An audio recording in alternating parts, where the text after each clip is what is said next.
Leave a like for nothing. I mean, dude, I'm honest, so leave a like. Hey, what's up, guys? Welcome back to a brand new story. And just for a second, imagine you're just chilling in class, you're having a pretty good old time, right? And then all of a sudden, right, this Roblox kid goes to the front of the classroom and just confesses his love via a Roblox video of him doing certain things. Yeah, I can't even really get into it. I know this sounds very vague, but it's really bad. So sit back, relax, subscribe if you're new, and let's just jump right into it. So anyways, we're going to call a subscriber who submitted this story Bryce. So anyways, there's this kid in Bryce's class who was always playing Roblox. Like, he always sat in the back of the class, and he always had his computer out. He was playing Roblox. I think the teacher kind of knew that this was the case, but there are so many kids in the class, and the teacher was kind of with the mindset, like, if they want to learn, they'll learn, and if not, like, I'm not going to interfere. Which I don't know if that's a good mindset or a bad mindset, but either way, it just was how it was. So anyways, he was kind of known as the Roblox kid because every single day, without fail, he would be playing Roblox. Like, if you ever saw him, he would be playing Roblox, and sometimes he'd even have the sound on, which is kind of funny, but whatever, right? And occasionally he would wear like a Roblox hoodie or something, but the reason is, every single day, without fail, this kid was playing Roblox. Like, literally no matter what, he was always playing Roblox. So we're literally skipping right towards the juicy part. I mean, the whole thing's the juicy part, but we're getting to it right away. They had a presentation this Thursday, and we're actually going to jump to Thursday. This was a history class, and they were studying, the Civil War, and each of them was supposed to go up and present a slideshow of just like something that happened in the Civil War. It could be a battle, it could be a general overview, it could be a character piece, like you could do one about the life of Abraham Lincoln. These kids were given weeks to do it, right? So anyways, the subscriber Bryce goes up and he speaks about the Battle of Gettysburg or whatever. A little fun fact, in 8th grade, I actually went to go to see the Gettysburg and like the battlefields and all that cool stuff with my class. It was a really cool time. But anyways, right, Bryce goes up there, he does a good job with his presentation, and the next person to be called up is the Roblox kid. And normally I save like very interesting stuff like this for later on. I'm blessing you guys because we're jumping straight into the cringe. Actually, I don't know if I'm blessing you guys or if I'm cursing you guys because we're jumping straight into the cringe. And when I say straight into the cringe, I mean legitimately straight into the cringe. Like, this is bad. So just prepare yourself mentally, physically, and spiritually because this is going to be quite the experience, to say the least. So anyways, the Roblox kid goes up to the front of the classroom.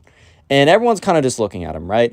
And he flips on his presentation, and from the very start, actually no, in the very start, it looked normal because it was an image with text on it that says, like, the life of Abraham Lincoln by Roblox kid. He obviously said his real name, but for the sake of this, the life of Abraham Lincoln by Roblox kid. Immediately, the first slide is like the goofiest thing ever. So Bryce is looking at it, and on the first slide, it is a Roblox character with a top hat on, and there's an arrow pointing to him, and then text that says Lincoln. And then there's more text that says, Lincoln was a good guy. Lincoln was a president. And then, and the Roblox kid went up there and is literally just reading out, Lincoln is a good guy. Lincoln was a president. And then he goes to the next slide, and it is, dude, this is the funniest thing ever. It is the Roblox character of Lincoln, but his head is on the ground. It's like decapitated from his body. And the next slide says, Lincoln died. It literally just said, Lincoln died. Okay, at least he didn't say like Lincoln took the ratio, young boy's better than Lincoln. At least he wasn't like going like that, right? But he was like, Lincoln died. Literally, no context. Who was he shot by? He was shot after Revolutionary War. Did it happen in a movie theater or like not a movie theater? You know what I mean? A theater. Well, was like, who was the name of it? No, just Lincoln died. And then it was a photo of a Roblox character with his head on the ground decapitated and an arrow pointing to him saying, it literally an arrow pointed to it and said died. Not here lies Lincoln from whatever, right? It just says died. So the entire class is like holding back laughter because this is like the worst presentation on planet Earth. Because like, oh, look, these kids are like in 6th or 7th grade or something, so it's not like they're coming out with a college PhD thesis type things. These are not dissertations that are being dissected by other professors, right? Sure, whatever. It's a little slideshow presentation. However, most people had pictures and a lot of text, and the pictures were not Roblox characters with arrows pointing to them saying Lincoln or not Lincoln. But here's the thing. It gets so much worse. So much worse that you guys probably won't even be able to comprehend how bad it is, right? So the next slide, I don't even know if I comprehend how bad this is. The next slide is just text. So just a little recap. We've had 3 slides so far. The first one saying the life of Abraham Lincoln. The second one being a Roblox character with a top hat saying this is Lincoln. He was cool. He was chill. He was a chiller, right? The next slide was the Roblox character with his head on the floor saying he died, lol. And then the next slide says, okay, let's talk about something much more important. So at this point, Bryce was sitting in the classroom. He's like, bro, much more important. This is your presentation, dude. Like, what are you talking about? Like, are you trying to sabotage yourself here? Because it definitely feels like it. And, everyone in the class was kind of confused. And for some reason, the teacher wasn't stopping the Roblox kid. I think the teacher was kind of hoping that the Roblox kid, like the first couple of slides were like a joke. And while the teacher didn't find it very funny, the teacher was hoping that the Roblox kid was going to make a bit of a recovery. So I bet the teacher at this point thought, oh, okay, well, the Roblox kid was obviously kidding. Like, he's saying, let's talk about something more important. He's probably going to, go over to talking about, the life of Abraham Lincoln. No, the teacher and everyone else was unfortunately wrong, because the Roblox kid goes on to just do the most insane thing I've ever seen. And you guys, look, I told you before to buckle in for the cringe. You guys got to strap in for the cringe. This is an atomic blast of the cringe. So you have to lay straight down on the floor. Make sure it doesn't destroy your lungs and eyes and everything. All your internal organs don't turn inside out with this. So just prepare yourselves. So anyways, the Roblox kid clicks onto the next slide, and it is a video. So you know how in Google Slides you can click onto a video? It is an unlisted YouTube link, so he clicks into it, and it goes over to YouTube. And all of a sudden, oh my God, I don't know if I can do it. Guys, I think I'm gonna pass away from the cringe, guys. Leave a like and subscribe to the channel to help me survive. Anyways, so all of a sudden, the song What Makes You Beautiful by One Direction? Yeah, that starts playing. And everyone is super confused because Bryce knows for a fact that this was definitely not music to fit the timepiece. Yeah, I don't think this is Civil War Abraham Lincoln music. I don't know, man. This just doesn't really seem like it. And all of a sudden, while that song, What Makes You Beautiful by One Direction is playing, a video appears on screen of the Roblox kid Roblox character. And it's a screen recording of him running around this map with text appearing on the screen. You know how it's you can have your Roblox character have a text bubble? I don't know if that's actually true. I don't really play it myself, but I've seen meme images or whatever. So at first, the Roblox character is just saying the words of the lyrics. So he's you're insecure, not sure what's for. Dude, I'm not looking at the lyrics right now. Turning heads when you walk through the door or something like that. Okay, you know the song I'm talking about. I butchered the lyrics, but in all fairness, I'm trying to get them from the top of my head, and I haven't heard that song in a year or last night, either one. But yeah, so everyone is super confused. Bryce kind of turns to his friends. The teacher is just okay, I'm going to let this play because, I don't know where this is going. But everyone is realizing that this is going downhill extremely quickly. And no one realizes, why this, where this is actually going. Until, after, a little bit of the Roblox characters, dancing on screen and, singing the lyrics to the One Direction song. Eventually, right? Eventually, the Roblox character, it zooms in on him, and the music's still playing in the background, but the text is no longer, the text of the song. It is, so there's a girl who we're gonna call Eve in this class, and she's sitting in the front row. Rest in peace, Eve, bro, because she's about to get slammed by the Roblox kid, completely embarrassed in front of everyone. So, the text on screen of the Roblox kid's presentation turns from saying the One Direction lyrics to saying, I have a super important question for you, and then Eve, her name appears on screen, and everyone, dude, I feel bad for this girl, because, as soon as her name appeared on screen in this dumpster fire of a presentation, literally everyone, including the teacher, turned their heads to look directly at her, which is just such a tough situation, because, bro was just existing, bro was just chilling, trying to, live life or whatever, And then all of a sudden, she just gets completely destroyed, gets a left hook to the face. Like, you just simply hate to see it, right? And all of a sudden, like, the text on screen turns to, like, Eve, will you go out with me?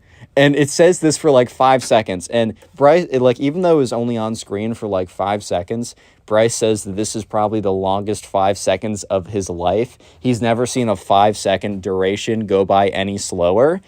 And all of a sudden, right, the Roblox character on screen starts doing like a break dance, like it is the worst thing I've ever seen. I will say that there are worse ways to ask out girls, and if this video gets 1,000 likes, I clear 1,000 likes all the time, but if this gets 1,000 likes in the first 24 hours, I will tell you the worst story of how to ask out a girl. And it's from me. It is a personal story. So you better smash like right now, and I will do it. I'm a man of my word. It is embarrassing, it is terrible, it is awful, but it is funny. And if it gets more engagement on the video, then I'll sell my soul for anything anyways. So yeah, the Roblox character is like breakdancing in the background. And remember, this is during a history class presentation on the frickin' Civil War. And all of a sudden, there's just a Roblox character breakdancing while the Roblox kid, literally, I don't know if dude thinks he was asking to marry her, because the Roblox kid gets on one knee, and everyone's like, what is this kid doing? Roblox kid gets on one knee, and like, I don't know why he was on one knee, but he was. I think he saw like a movie where someone proposed, and he's like, oh, this is how it works. He's like, Eve, will you be my girlfriend? And while this is happening, like a really like poorly edited in audio, so it's really grainy audio of like What Makes You Beautiful by One Direction is looping in the background while there's a video of this Roblox character breakdancing on screen. Like, it is the biggest dumpster fire anyone has ever seen. Everyone at this point is completely shocked. Real quick, if you made it this far into the video, comment Roblox down below. That'll be the secret word of the day. I'll try and heart a bunch of the comments. I can't always, because look, full-time college student as well, also trying to have a life. However, it's not that hard for me to go through and heart a bunch of them, so if you comment Roblox, I'll do my best to do that. And also, if you want to support the channel, the best thing you can do is after you're done watching this video, go ahead and binge watch a bunch of videos. And please let me know in the comment section how many videos you watched today or this week, because when you watch my old videos, it helps the channel get promoted more, which helps our community grow, and it's awesome. It's great. I just want to say thank you. So let me know in the comment section if you are doing that so I can say thank you personally.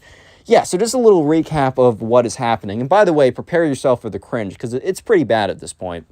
But anyways, the Roblox kid has gone up to give a presentation on Abraham Lincoln. The first 2 slides were crappily edited in Roblox characters, where the first one just has a top hat, and the second one just has his head fallen off, right? So not super great. And then it converts to like, let's talk about something more important. And then it's a video of his Roblox character running around, screaming out the lyrics to One Direction's like, What Makes You Beautiful. And then it turns to the Roblox character breakdancing while the Roblox kid goes on one knee and asks this girl out in front of everyone. So yeah, at this point, like Bryce is Bryce is just like so shocked and confused, because dude, this all happened within the span of like 2 minutes.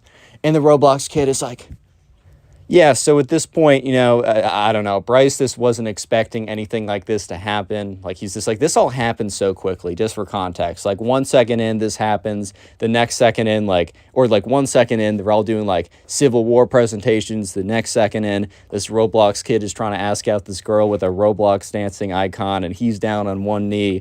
And it's just like a huge mess. It's just like, dude, what is even going on at this point?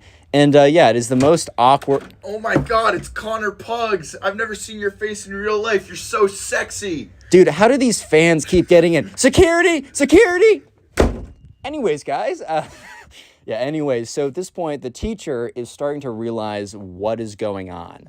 Like, the teacher, like, is kind of snaps to it. And remember, the Roblox kid is literally is literally on one knee and is just like, will you go out on a date with me? And, poor Eve, bro. Like, everyone's just looking at her. And the teacher goes up to him, is just like, what is wrong with you? Like, the teacher full on says, what is wrong with you? Which, like, the teacher's not wrong, dude. Like, what is wrong with this kid, bro? Like, can't be going up to people in class and just, like, asking them out when you're supposed to be doing the life of Abraham Lincoln. Like, it's a little bit different.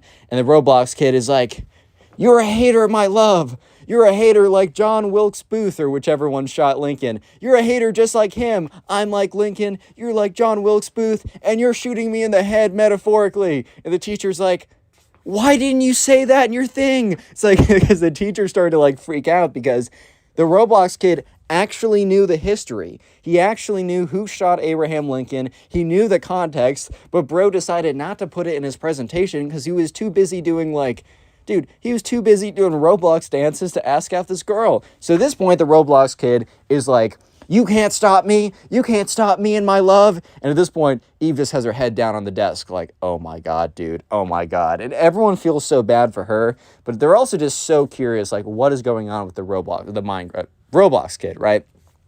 So at this point, the Roblox kid, like the teacher starts walking towards the Roblox kid because the teacher's going to escort him to the front office. But the Roblox kid says, no, I must have an answer. You can't take me away. So the Roblox kid starts to run around the classroom. So the desks are kind of in a, just imagine a normal classroom. So the Roblox kid starts weaving in and out between the desks. He's just kind of like dodging in between the desks, sliding under chairs, knocking stuff over. And while he's doing this, right, because like the teacher's starting to close in on him, but the teacher's not gonna slide tackle him, dude. He knows better. But while he's doing this, he's shouting like, Eve, do you hear me? Eve, will you be my Roblox girlfriend? Eve, will you be my Roblox girlfriend? And at this point, Bryce is like, oh my God, what is going on right now, dude? What is going on? And the Roblox kid is just kind of like jumping around, jumping. And at this point, right, you know, I think Eve is starting to realize that if she doesn't say, like, this is a terrible position, and I feel really bad for her because, like, dude, you definitely don't want to. Ball, thing. Oh, are you recording right now? Yeah, my balls are actually, I got my set of balls in on Amazon. Wait, they can't hear this. No! We've had a lot of lore in today's video, like a lot of, anyways though, so at this point, the teacher is just like, he's running after the Roblox kid. The Roblox kid is running back and forth, and I think Eve at this point kind of just knows that she needs to say something, so she kind of like stands up, which is tough for her, because like this is obviously super embarrassing. She stands up and says, I'm sorry, like, I don't think we should, like, go on a date or something. Or, like, I have to decline. However, she said it very politely. She said it very nicely. And, you know, the Roblox kid stops running. And that's when the teacher catches up to him and kind of grabs him. And the Roblox kid literally slumps on the floor. Almost like he was shot with, like, a tranquilizer dart, dude. Like, he just slumps on the frickin' floor. Like, he's just down for the count. And, you know, everyone is kind of looking around because it's like, what do we do about this? And the teacher is like, come on, get up. And the Roblox kid's like, no. When my heart is broken, my legs are broken too. Like, kid is being super melodramatic. Apparently, he's never even talked to this girl, the one that he asked out in front of the whole class. He's never spoken to her once. He just saw her once and like, oh, this girl's pretty. Let me ask her out during my Abraham Lincoln presentation, because that makes a lot of sense, right? And the kid's literally slumped on the floor. He's like, no, my broken heart has paralyzed my entire body. Meh. And the teacher's like, dude, get up. He's like, no, I will get up when she says yes. And at this point, the teacher's like, hell no. Because, like, the teacher, she's already in a terrible situation. You got some weirdo in front of everyone being like, go on a date with me now or else. And then all of a sudden, this kid decides that he is also going to pull if she doesn't go on a date with me, I'm just going to be collapsed on the floor forever. Feel bad for me, guys. Like, no, that's definitely, like, he's drawing the line there. We're not letting this one slide. Yeah, basically, right? So the teacher pulls him up, because the teacher, you know, he can't be too physical with this kid, because he can get in trouble and lawsuits and whatever. But he grabs the kid by the scruff of his collar and, like, yanks him up and is like, you've been distracting enough today. Like, you caused enough drama. You caused enough trouble. You're going to the front office with me. So he drags him out to the front office. And afterwards, the classroom is just dead silent.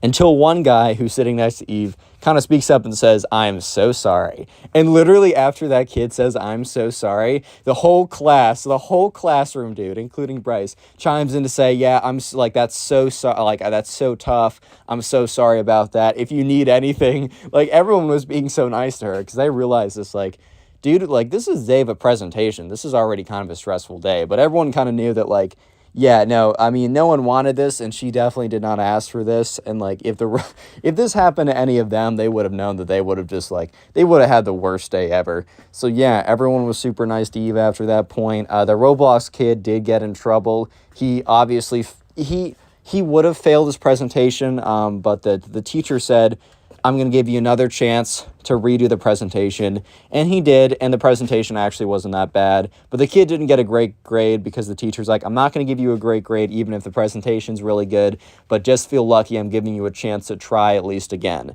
So yeah, moral of the story is don't ask out your crush via your Abraham Lincoln presentation and with a Roblox video dancing to One Direction, going on one knee, and run. Dude, I think the moral of this story Click on is the video on clear. screen right now. I know you'll enjoy it. Just click it. Do it. In today's subscriber story, this Roblox kid who is being a jerk to a lot of people gets absolutely destroyed when he tries to be a jerk to this girl, and it was hilarious. So there's this kid, right? And he's known as the Roblox kid. And he's not known as the Roblox kid because he, is just a big fan of Roblox, just plays the game a lot, enjoys the game. You're totally free to play the game and enjoy the game and not be called a Roblox kid. For example, I'm not going to call you a Minecraft kid just because you play Minecraft, man. That's just not how it works, right? Roblox kid has a certain connotation to it that, like, you're doing a lot of stuff along with like in Roblox. For the duration of this story, I'm just going to call this guy Roblox Kid, right? So Roblox Kid had a history of terrorizing people in my subscribers class. If you don't know, a subscriber sent in the story. You can always do that. Link in description. All that information's down there. Anyways, right? So this guy, known as like the Roblox Kid, had been terrorizing my subscribers class ever since he transferred to his school about a month ago. This story took place in like the very beginning of the year, and this new kid transferred in, and no one really knew what, he was going to be like. And the thing is, when you have like a kid transferring in and like he doesn't know a lot of people, of course you want to be nice to them. If anything, I encourage you to be nice to them. So everyone in my subscribers class, including my subscriber, he was very nice to this new kid, and like they didn't know him as the Roblox kid who like was menacing and terrorized people yet. They just knew him as like, just a kid, right? Just a new guy who's probably doesn't know a lot of people, who probably isn't feeling so good, right? And it's only within the first couple days that they start to realize that something is up. The first thing the Roblox kid did wasn't really necessarily a bad thing that made him a menace. It just started off on the wrong foot, right? So all these kids, they wanted to follow this guy on Instagram because, you want to connect with him even if you don't see him a lot out of school. You want to make him know that, like, everyone in the new school that he just transferred to is, like, really open to him and is really open to, new people coming in. They want to make him feel welcome. So they all decide to go follow him on Instagram. So they look up his name, and obviously his name's not Roblox Kid, even though I will be calling him that. And they find his Instagram account. But what they find on the account is a little bit weird, I'm just going to be honest. So those kind of like Roblox Kid cringe videos that like Poncho and Pegasus and Tagswag and those people would do? Those types of posts, like those like TikTok posts that like they reacted to? Those were the type of posts that this kid posted unironically. And ever since then, he kind of gained the reputation as the Roblox kid, because he would post stuff that was just like, oh boy. Like he posted one of those videos where it was like, I'm talking in my real voice, and he's obviously not talking in his real voice. He's talking in some kind of like fake deep voice to make him sound all cool and like, oh my god, the ladies are gonna love me now, man, because I'm talking in this weird voice. So like, here's the thing. While that was all pretty cringe to them, they're like, oh my god, right? It doesn't mean that he was a bad guy. It was what he did next that definitely solidified himself as being known as a bad guy. So right after, some people follow him on Instagram and they see like some kind of weird posts or whatever, they aren't necessarily like going to not try and make him feel welcome. They still decide like, okay, this might be a little weird, but we don't really care. Like, sure, man can like enjoy posting weird stuff, but we're still going to be nice to him, right? So it's a couple days in the class, and over the first couple days, Roblox Kid was kind of just kept to himself, right? He was just kind of like shy. He wasn't really saying anything, but he definitely grew comfortable really quickly, which normally is a good thing, but in this case was not a good thing. Yeah, so basically, right, within a week of Roblox Kid being in class, the teacher would say something and he would just laugh. And the teacher would look back and say like, oh, what's so funny? Like, what joke did I miss? And the Roblox Kid would say, nothing. And people just were like, okay, that's a little strange, right? That's a little weird. And he just kept doing that. But then he started to do it when like someone would like say an answer, like the teacher would be like, does anyone know what whatever is, right? And someone would answer and the answer would be wrong. And he would let out a little laugh, right? And the teacher would be like, what's so funny? He's like, nothing. And he would just keep doing that, right?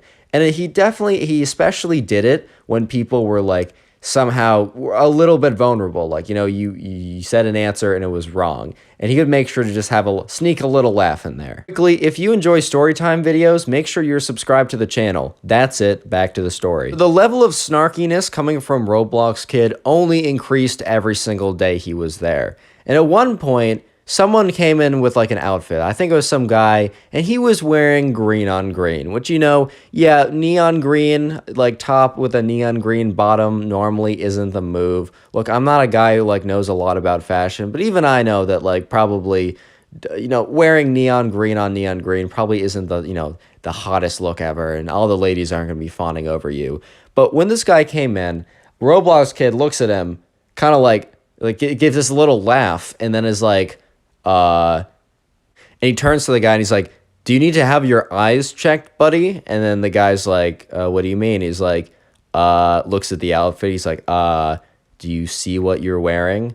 The guy's like, I got out of bed late. I just threw on what I had on. And then people kind of like looked back and they're like, oh, that was a little aggressive, man. Like that was a little aggressive for literally no reason, dude. Like, yeah, the guy didn't have the greatest outfit of all time. Like, lock him up. Like, okay, it's just class, bro. Like, no one else cares.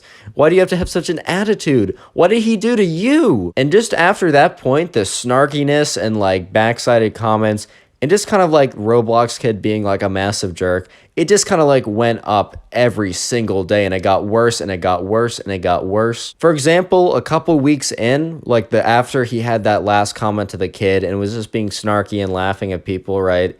So in the very beginning of class, before class started, kids kind of like sat down and like the teacher was kind of getting the stuff together. But Roblox Kid was sitting kind of near this girl, and he kind of like looks over, he says, hey, and she's like, hey, what's up? And he's like, are you wearing makeup right now? And she's like, no, I'm not wearing makeup right now. And he's like, maybe you should. So that comment was like, first of all, I just want to say to the guys out there, never say anything like that to like a girl, or really don't say anything like that to anyone in general. Like common decency, but like, I don't care if you think you're funny, man. Like, it's going to really have a negative impact on someone.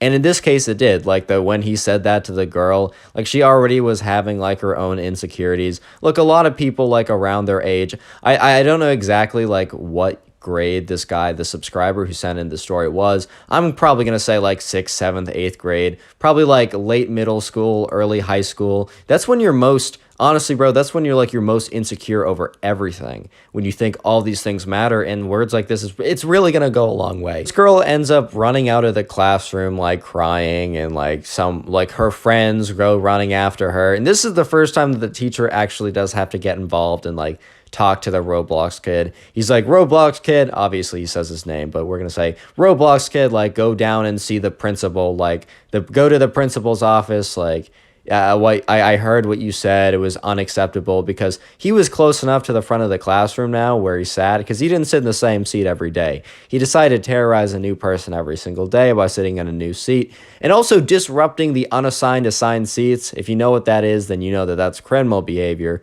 But anyways, he was close enough to the front of the classroom that the teacher's like, I heard what you said, go to the principal's. So when Roblox Kid went to the principal, apparently the principal said, since this is your first offense, like, we're not going to give you a punishment, but basically, no, you're on very, very thin ice. And next time we hear of something like this, you're going to be suspended. And so the Roblox Kid's like, okay, like, I'm so sorry. It was just a little mistake. Like, I'm having a bad day. Trying to, like, weasel out of it, and also pretending like he has not been doing this for months on end to basically everyone.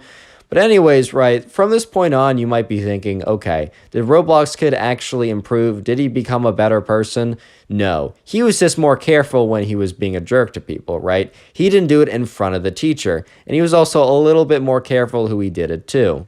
But this didn't mean that he wasn't like continuing on his tirades of terrorizing people, as being a jerk, right? He started sitting more in the back of the class and he started making his comments then. He also started making comments in the hallway with people. For example, someone would walk out of like a class, like his class with him, and they would have gotten like a pretty bad grade on the test. And as they were walking out, the Roblox kid would be like, to all the people around him, like he'd say really loudly, he's like, I can't believe you got a whatever score on that test. Maybe study next time. Roblox kid probably failed the test, dude. Like, we're gonna be honest. He was too busy making those hey there baby girl Roblox edits to get like 3 likes on TikTok, but like he needed to make sure that it was everyone else's business that the guy next to him failed the test. Right, so you might be thinking like, Connor, this story is kind of depressing. Like, this guy just is like a terrible person to everyone and he just keeps on getting away with it. And let me just say that like, if there was no good ending to the story, if there was not like a satisfying conclusion, I would not be telling the story, right? Just hold out a little bit longer. Trust me. The ending is good, and karma, baby. Karma is sweet. But before we get to the sweet, sweet ending, I'm going to interrupt this video to tell you that the secret phrase of the day is tree. So if you made it this far into the video, comment tree down below. I want to see how many people actually made it this far, and I appreciate you if you do. So there was this girl in the subscribers class. Let's call her Ashley, right? So Ashley was known as like, being like very nice, very like kind and respectful. At least when you were being kind and respectful to her. But she was also known for like standing up to herself and standing up to herself firmly and like really well. Like if you tried to come and like roast her, man, you were going to come out scorched. That is not a flame fight you want to enter into. That's all I'm trying to say, bro. Ashley was something else, but she was also very kind and respectful and was a good, very solid friend that like, she was just an overall very good person, as long as you were a good person to her. She really had a whole eye for eye mentality when it came to stuff. And let me just say that Roblox kid, since he was still kind of new to the school, he didn't know Ashley's reputation. But he also kind of like got a sense that she was had a little bit tougher skin. So he decided that she would be the next victim of like his like, his basically his being a jerk, right? His trolling, right? She was going to be the next victim because she probably wouldn't break down crying and get him in trouble and get him suspended. But she would also be like, she would be a perfect target. Little did he know this was a huge mistake. So one day, the Roblox kid went up to Ashley when they're leaving class, and he just like kind of looked at her, and he's like, hey, ugly. And she didn't respond, and he's like, oh, I'm talking to you. Oh, it's just like something really stupid and lame, but like just like really just trying to come for her. And she kind of looked at him, and she kind of like smirked and said, you're going to regret that, buddy. And he kind of like was like taken aback a little bit because like people had either been like go away or like they'd start crying or they'd just be like, bro. They never like smirked and said, you're going to regret that. He didn't think much of it after that, at least for a while. But let me just say that like that was the beginning of his downfall. He should not have messed with Ashley, bro. So coincidentally, wink, wink, nod, nod, right? The Roblox kid starts talking about his new girlfriend, right, that he meets on Roblox. And he's talking about how like, oh man, I met someone who's perfect for me. Like, you guys suck. You're all single. LL plus ratio plus young boy better. Like saying that in real life, like something you would actually do, right? Like was this every single day was telling everyone he possibly could about the girlfriend he met on Roblox and how he's so much better now than them because he's in a relationship and they're not. So one day, right, he comes into class and just like, he's just going off on someone. He's calling someone ugly. He's calling someone stupid, right? And then he's also bragging about not being single. And then Ashley comes up to him, right? Out of nowhere, after about 3 weeks since their last encounter. So Roblox kid has not thought for a second about about Ashley. And he's like, oh, what's up, ugly? Because he remembered his joke. And she said, what's up? And then said something very specific, and his face just went super cold. And the subscriber doesn't remember exactly what she said, but apparently, right, what she had said was word for word what his Roblox girlfriend said to him like the night before. And he's like, oh, what? And then before he could say anything, Ashley kind of turned to the class before the teacher was there, because they got there a little bit earlier before the teacher some days, and this was one of those days. And she turns to everyone and she's like, you know this girlfriend that he's been talking about for the last like week? Well, that was me. Get trolled. Get roasted. And the Roblox kid is like, that's not true. And she said, all right, open up Roblox. He boots it up. He's like, right? And then he boots it up. She opens up her like laptop, or I don't know if you can have an app for Roblox. Let's just say she opens up her laptop. I think that's what she did, right? This is what I'm told. And basically, she just sends him a message. And he receives it. He's like, packs up his stuff, just walks out of the class. Walks out of the class. He's not back for the entire day. And apparently the next day he came back and he was just silent. And for the rest of that week, he was silent. And for the rest of that year, he wasn't silent. Like, he spoke in class and tried to speak to people a little bit, tried to make friends. But basically, he was done being a jerk to people because he got absolutely decimated. If you enjoyed today's story video, consider watching another one. Watching old story videos after watching this video really helps the channel. And if you want an easy place to find all the story videos I've made, top link in the description is a link to my Storytime playlist, which will have all the stories. With that being said, thank you guys so much for watching, and I'll see you in the next one. Peace. Today we have a story about an arrogant kid who got absolutely humbled incredibly quickly by his crush. Enjoy. Subscribers said in this story, we're going to call him Mason, right? So Mason was in class, and there's this kid in his class. We're just going to call him Roblox kid. And by the way, disclaimer, right? I know there's already people typing in the comment section right now, Connor, I play Roblox. Does that mean I'm a Roblox kid? I hate you. I'm going to unsubscribe. Once again, similar to when I call people Minecraft kids, look, I love Minecraft, and if you love Minecraft, cool, me too. You're not a Minecraft kid. If you like Roblox, you're not a Roblox kid. If you want to know who a Roblox kid is, look up the videos that like Poncho or Pegasus made. Those are Roblox kids. And this kid was a Roblox kid. Anyways, right, he wasn't just a Roblox kid. He was super arrogant. He was super full of himself. And he just loved telling the entire class about how many women he got, how he was just the king of women. And here's the thing, guys. Sit down on my lap. Actually, don't. That could be weird. Sit down on my metaphorical lap. Or chair next to me. That's a lot less weird. Sit next to the metaphorical chair next to me, right? And learn a little lesson, right? If someone keeps bragging about their game, if someone can't stop talking about how many women they get, but you've never seen them actually, even talk to someone, even talk to like another guy, not even a woman, like it has never even spoken to another human being before, right? If there's literally not a single moment of evidence besides what they say, I'm going to give you a little spoiler. I'm going to cut to the chase for all of you guys. Yeah, they probably are just full of it, like 100% full of it. Anyways, right, so Mason is in class, right, one day, and he happens to sit down, and the Roblox kid, he sits down next to Mason, and Mason is, like, friendly enough with the Roblox kid. Mason's a good kid. He's not going to be a jerk for no reason. So anyways, right, Mason's like, yo, what's up, like, whatever, and the Roblox kid's like, hey, just done bagging some tens, bagging some hotties. Complete cringe. Don't say that, okay? Don't unironically say that. Even ironically saying it is like kind of skirting the line of like complete cringe. I don't know. He's like, yeah, I was just like, typical day, man. Just got another 10. Like, they can't stop hitting me up. By the way, these kids were in like 7th grade or whatever when this happened, which is pretty funny. I'm not saying, I know I got a lot of people that are probably in 7th grade watching. I'm not like coming for you. I was in 7th grade, actually a wonderful period of my life. Actually, you know what? I don't care if you're in 7th grade. I don't care if you're in 12th grade. I don't care if you're in college. I don't care if you're the CEO of JP Morgan Chase. I don't care if you're like a grandfather. Please do not say, I've been bagging hotties. I've been getting 10s. Just don't say that for me. If you're not going to say it for you, don't say it for me, dude. Anyways, right, so the Roblox kid is like completely mouthing off to Mason about how he's so many women are just flooding his DMs, man. He just can't hold them back. Like the female species is just, they're just lustful to him. They're just always on top of him. They can't let him go. At this point, Mason's like, hey, bro, like for real, like that definitely isn't real. he's like, nah. The Roblox kid looks Mason square in the eyes, and he like leans in a little bit, and he looks around the classroom. He's like, Mason, look around you. Mason looks around him, sees like all of his classmates, and he's like, hey, Mason, these lustful women, Mason, they won't leave me alone. They want me.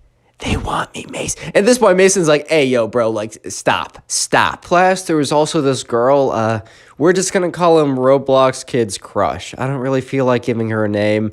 I just want to juggle too many names. I mix them up, and you guys always remind me in the comment section, so I just don't feel like it.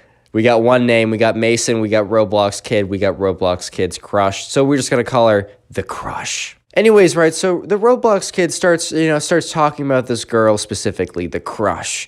And, Mason is actually, like, he's not friends with the Roblox Kid necessarily.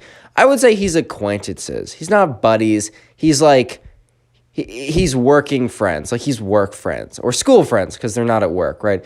But sometimes school friends implies that you're closer than you actually are. I feel like work friends adequately implies that, like, you just get along with each other because you're in the same place doing the same thing you don't really want to be doing. But anyways, right, he's kind of known about the Roblox Kid's crush for a while, and, he doesn't know her that well, but he definitely knows that, like, no offense to Roblox Kid, but she is definitely out of his league. Unfortunately, right, Roblox Kid starts to go on this tangent to Mason, poor Mason, right?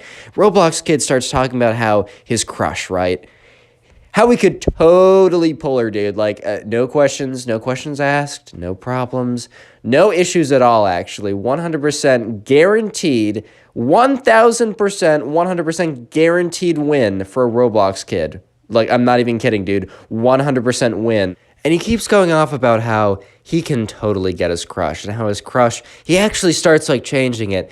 He doesn't just talk about how he, his crushie will totally love him, right? Will totally fall for him if he, like, says anything or even starts talking to her.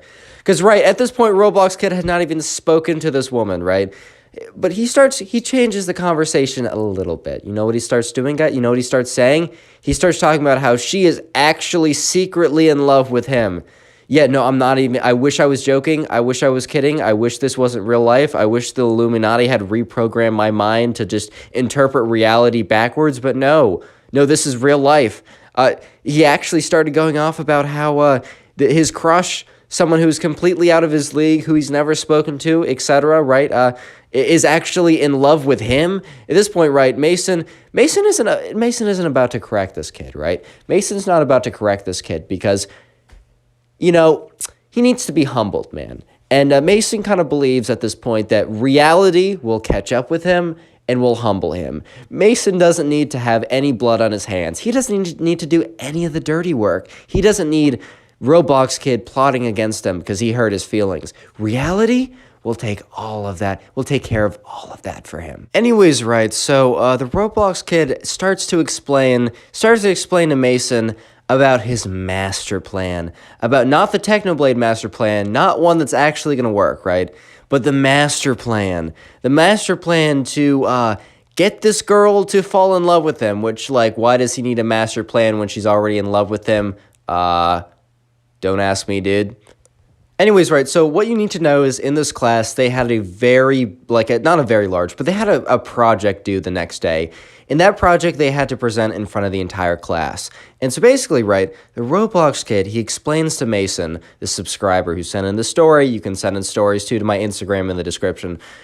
He explained to Mason that he was going to basically ask his crush out via his class presentation. And Mason was like, dude, you're going to fail the presentation if you do that. He's like, yeah, totally worth it though. Like, I already have 100% in this class. Also a lie, but whatever. So the Roblox Kid explains to Mason the details of what he plans to do. And I'm not going to explain to you the details because I just want to tell you what actually happens without spoiling it. But let me just say that, Mason was sitting there and was like, no shot this kid actually does this. Like, that's insane. But he also thinks to himself, if this kid actually, the Roblox Kid, if he actually does this, right? If he actually does this, this is the instant humble. This is the instant karma. This is the thing that will bring him back to earth. This is what he needs, man. Just a little public humiliation is good for the soul. So Mason does something that maybe you guys might not be the biggest fan of. Maybe Mason wasn't the greatest guy on planet Earth for doing this, but I honestly don't blame him, and it does make it for a better story. Mason tells the Roblox Kid, hey man, that's a great idea. That's a great, do it, dude. Like, I'm 100% behind you.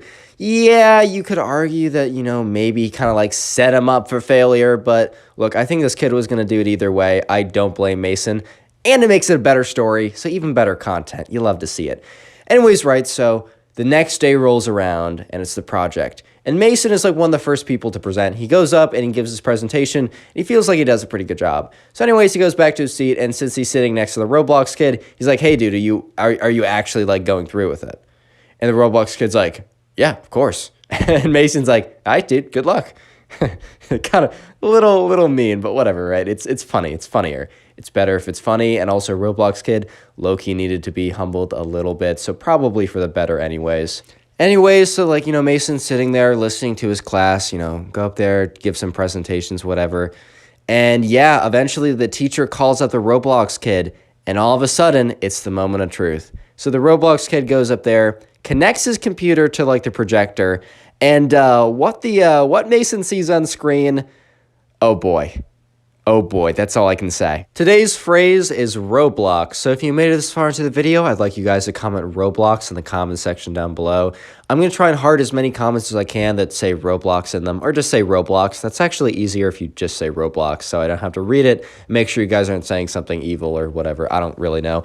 Just know I'll probably be unpacking or moving into a new dorm / flying on a plane tomorrow, so I won't be able to get, and that's when this video is going up, so I won't be able to heart a ton of comments. I'm going to do my best, but don't take it personally if I don't get to yours. Also, today's your lucky day. Today's your lucky day, man. I don't know how to break it to you, but today is your lucky day, because for every single person who leaves a like on today's video, they will actually receive their very own nothing in the mail. 2 to 3 days shipping, by the way. So once you leave a like on this video, you will receive your nothing in 2 to 3 days. Amazon shipping it. So if you have any complaints, bring it up to them, not me. Leave a like, 5,000 likes, and I'll cry myself to sleep. With that being said, back to the story. Anyways, right, so Roblox kid, he goes up to there, connects his computer, opens up his presentation, and you know what? For the sake of the story, I actually do need to give his crush a name. Let's call her Abby. Let's hope I remember that name. I do not have it written down right now. So he opens up his screen, and the first slide, it says, hello, class. And he stands up. He's like, hello, class. I have a very important announcement. And then he turns around, and he goes to his computer, and he clicks the next button. And on screen, it's a photo of Abby. The whole class is like, hey, yo, what the fuck? Roblox kid goes up there, and he's like, looks at the photo of Abby. He's like, Abby, this is for you. And everyone's like, hey, yo, what the fuck? What?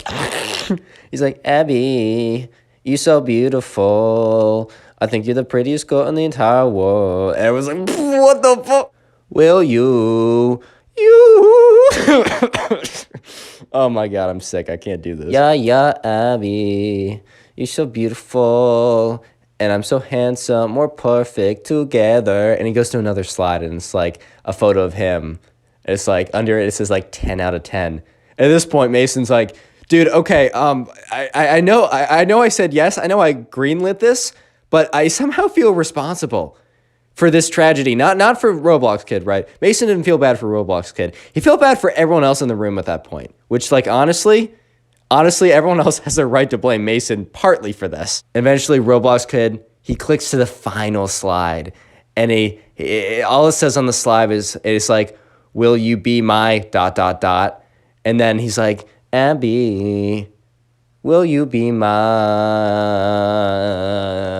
And then he clicks onto like another... Okay, it wasn't final slide. Sorry, I lied. And he clicks on the final slide, and it says like girlfriend, but it's in this like really weird like fire font, like something that'd be like, haha, so lit, guys. Like something you'd say in like, I don't know, 4th grade or something, with like one of like the emojis with like the sunglasses and something. It's like it says girlfriend. He's like, girlfriend. And he's like, so Abby, you want to go out with me? And look, Abby, here's the thing. Very nice girl. But she also like will definitely speak her mind. She doesn't have a lot of filter. She doesn't have much of a filter. That's okay, you know? Especially if something like this just happened to you. I think you kind of have the right to say literally whatever you want. So small but very important detail I forgot to say earlier. Roblox kid kind of stank. Like, I don't know how else to say it, but he was a unhygienic young man. His cleanliness was definitely a 0 out of 10, even though his confidence was an 11 out of 10. And Abby kind of just ripped into him. Abby stands up in front of the whole class and goes, "I will never, ever go on a date with your stinky, unwashed little self." And Roblox kid was like, "Abby," no, I'm just kidding. At this point, right, Mason's just like, "Yeah, I'm partially responsible for this, man. Like, this is partially on me. This is partially on me, dude. I feel kind of responsible." But no, the whole class is sitting there just like mouths wide open, like, "Oh my God, what? Huh?" At this point, right, Roblox kid is stunned. He's a deer in the headlights right now. And then he turns to Abby, he shuts his computer, and he's like, "Emmy, you're actually very mid. You're ugly. LLL ratio," and then he just like runs out of the class. Yep. Yeah, and kid failed the assignment, and he had to go to the principals because you're not allowed to do stuff like that. Like, that's crazy.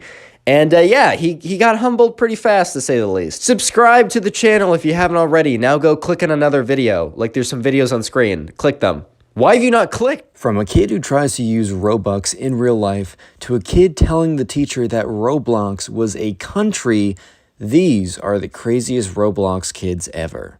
So in this first story, right, there is a Roblox kid who tells all of his friends that he is taking them out to the mall for a treat.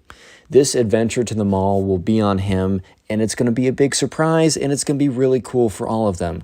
So obviously the subscriber and all of his friends are pretty excited for this because, I don't know, the kid says like there's a big surprise at the mall for all of them. I mean, if I was a kid his age, I'd be pretty excited myself.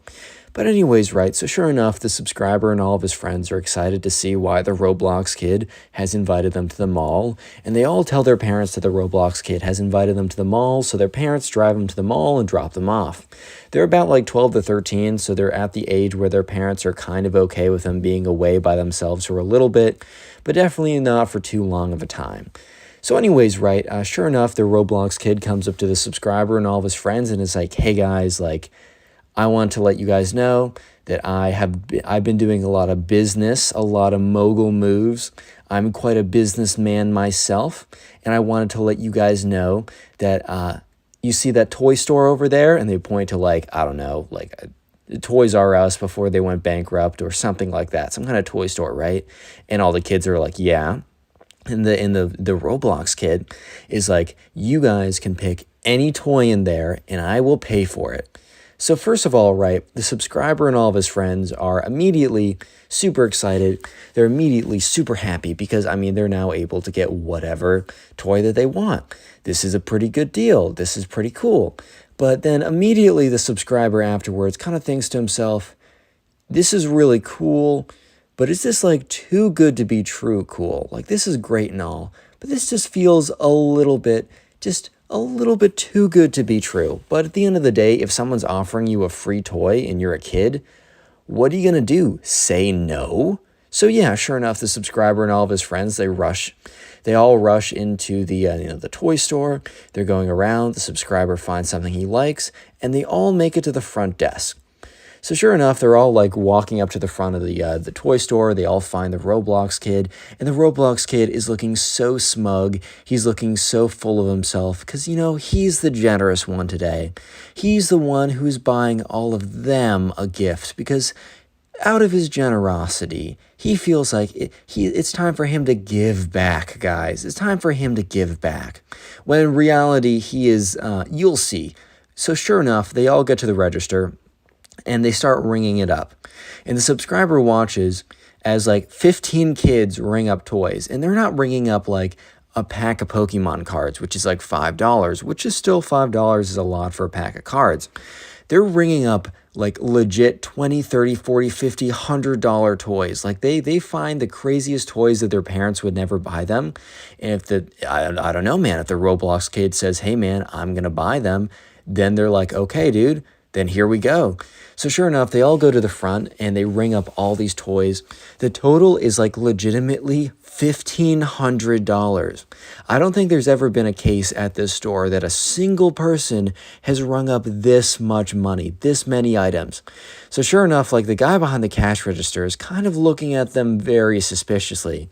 Because I don't know about you, but I would definitely be suspicious if a bunch of like 12-year-olds came up to the front of a toy shop and rung up $1,500 worth of items. Like, I don't know about you, but I would be at least a little bit suspicious. So yeah, sure enough, right? The cash register, the cashier is like, okay, that's gonna be $1,500, and he says it with kind of a confused look because it is $1,500, and he looks at the kids. And he's like, okay, so are your parents here to pay for it? And all the kids, including the subscriber, they all turn over and they look at the kid, the Roblox kid, who promised that, he would be paying for all of this. And sure enough, the Roblox kid is like, no, that will be no problem. I will be paying for this. And the cashier kind of looks at the Roblox kid, looking at him like, bro, are you really going to be paying like $1,500? Are you sure? Are you positive that you will be paying $1,500 for these toys? Like, are you 100% certain that you will be paying $1,500? And the kid looks at him. He's like, yep, this will be me. And he goes in and he pulls out a iPad. And on the iPad, he brought his like backpack to the store. On his iPad, he has Roblox. And he opens up Roblox. And everyone is so confused right now because they're like, okay, this kid literally just told us that we can have whatever item we wanted. And when he goes to pay, instead of paying, he pulls out his Roblox game. Like, bro, this might not be the time to be playing video games. This might be the time to, I don't know, pay for the thing you said you'd pay for. But sure enough, right, the Roblox kid, what he ends up doing is he pulls up his Roblox account and it says that he has 2,000 Robux. And he goes and shows the cashier and he's like, hey man, so I have 2,000 Robux. Well, this should be more than enough to cover it. And everyone is looking, all the kids are looking at the Roblox kid and they're just assuming, oh, this is a joke, right?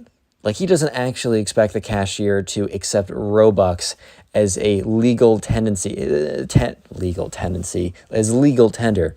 He doesn't actually expect the cashier to accept his Robux to pay for the $1,600 worth of toys, right? And that's when it all made sense to the subscriber. This kid didn't have $1,500. He had 1,500 Robux. And I think the kid must have assumed that there was a one-to-one conversion between this fake virtual currency that you can buy stuff on Roblox on and the actual US dollar. So sure enough, the cashier looks at this kid and kind of just gives him a long look of like, I know you don't know any better, but still, seriously? Like, seriously? So the cashier has to inform this kid that no, he cannot pay with Robux. Sorry to break it to you. Robux is not legal tender and he cannot pay with it. So the kid starts to realize that he cannot pay with his Robux.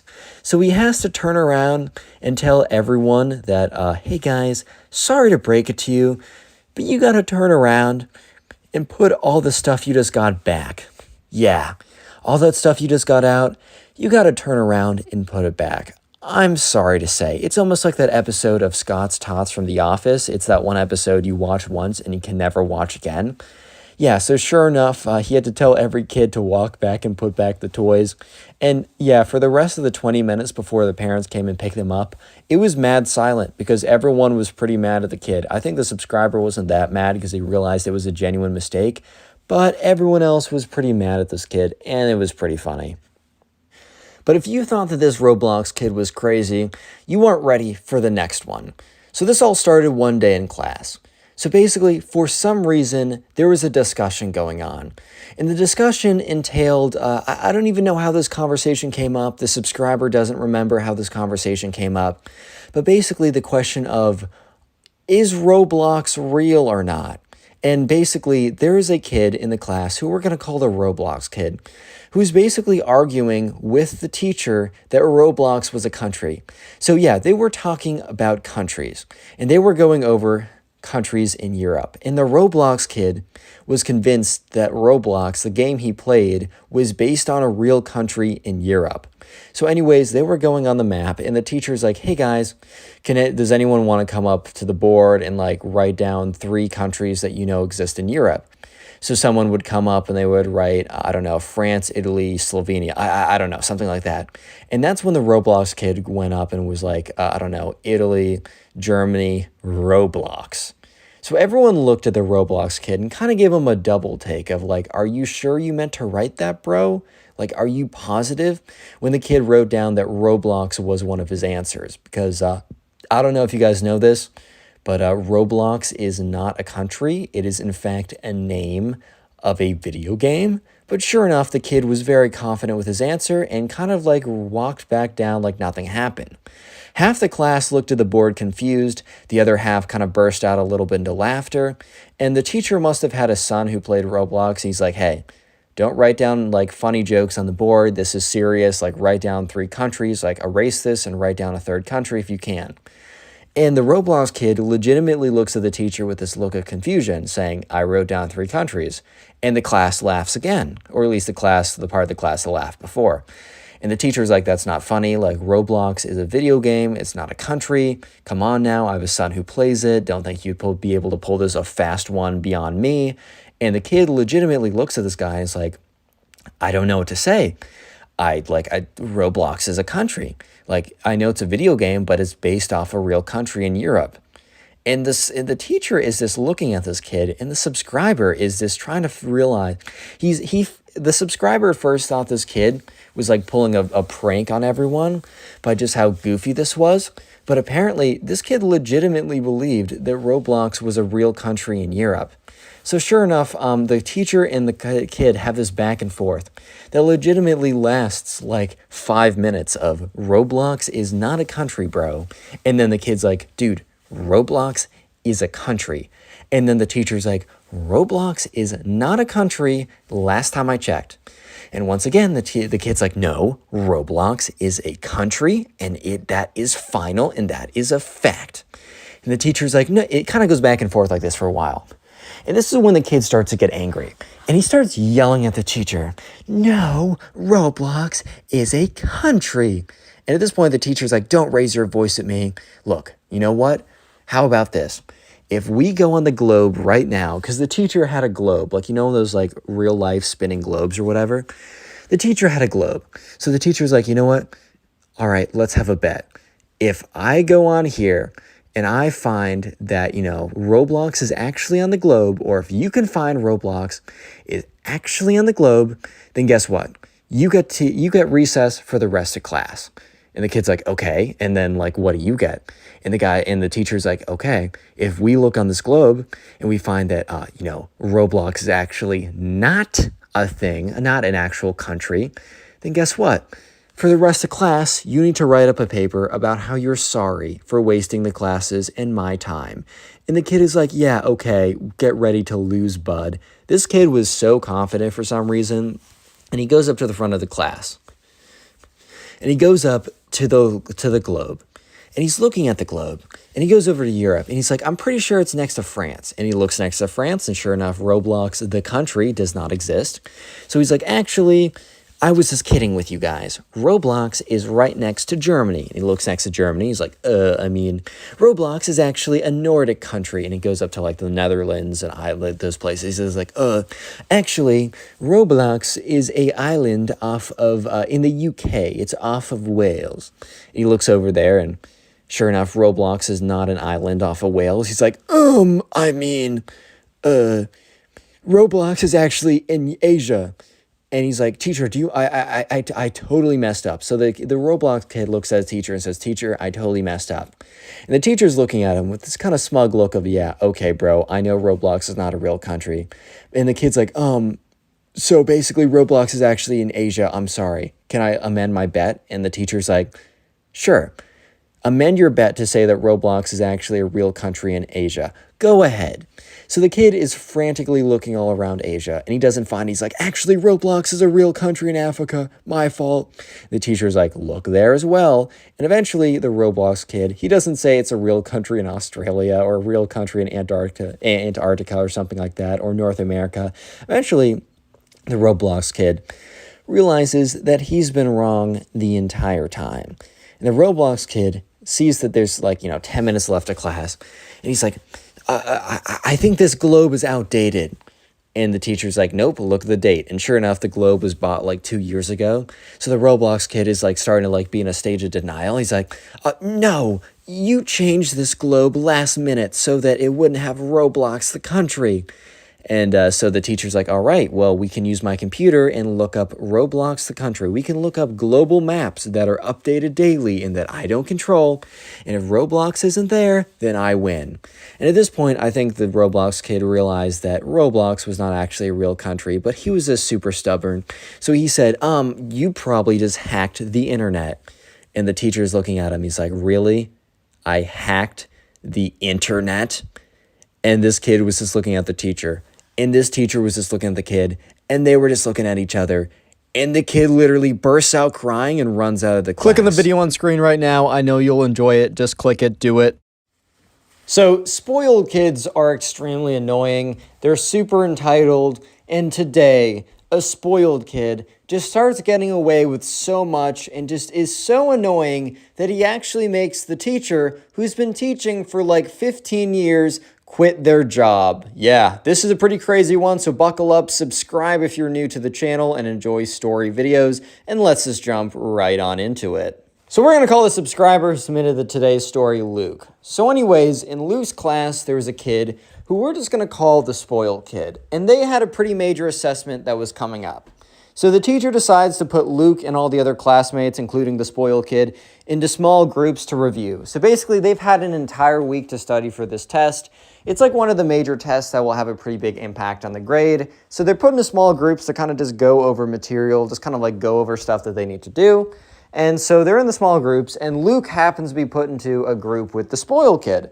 And the spoiled kid almost immediately starts, I don't know if it's bragging or just, I don't know what this is. I think it's bragging, but I'm not sure. He starts telling everyone in a bragging tone that he has not studied at all. So all the kids, including Luke, look at him a little bit confused and also a little bit concerned, because this wasn't some easy class that you could kind of figure out.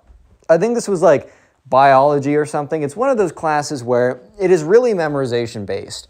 And in maybe some, I don't know, other types of classes, you can kind of wing it. However, in memorization, heavy classes, it's a lot harder to wing it because it's less about common sense and more about information recall, which you can't really wing information recall unless you're literally attached to the internet through Elon Musk's Neuralink or whatever, right?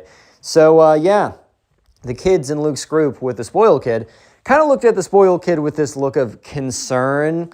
It genuinely just concerned about him because they're like, bro, how are you actually going to make it through this exam? Because Luke and all the other kids in the class had actually been studying for this for a while. Because I think this was actually an AP class. I think this was AP high school biology, which is known for being a very difficult class. I mean, different classes, different schools can teach it at different levels of difficulty, but it is overall a very difficult class.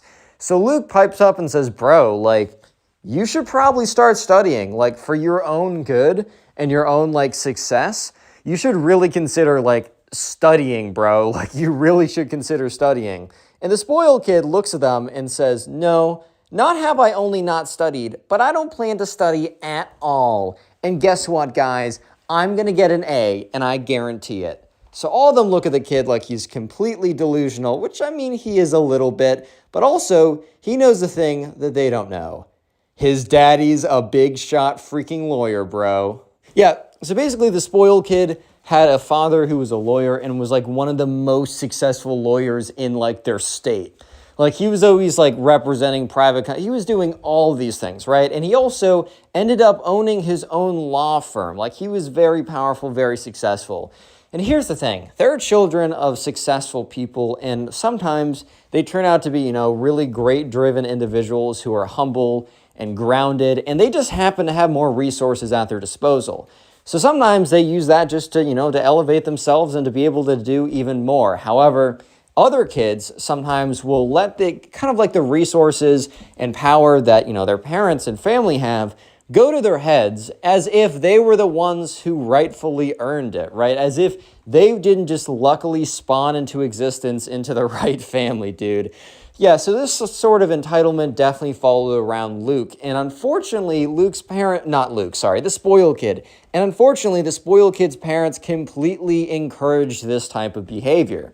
They would, whenever the spoiled kid would have a tantrum, they would basically back him up. So because of that, he was super inflated, like inflated ego, inflated confidence, inflated just like everything like that. So the spoiled kid was basically bragging about how the fact that he hasn't studied and he doesn't need to study. The thing is, though, Luke and everyone else in the group with the spoiled kid, they don't realize that the spoiled kid is going to pull the daddy is a lawyer card. They just think that this kid's going to frickin' fail. So they keep trying to tell him, dude, like, this is really hard. Like, we've been studying for even more than a week. Like, we've been preparing for this even before we knew that we had a test. Because they were told about that they were going to have a test in a week, but it was kind of clear what the material was going to be on, or what the test was going to have on it, because it followed this very sequential order of everything, right? So a lot of them, including Luke, had actually just been reviewing after every single class, because not only this, they wanted to do well on the AP test too,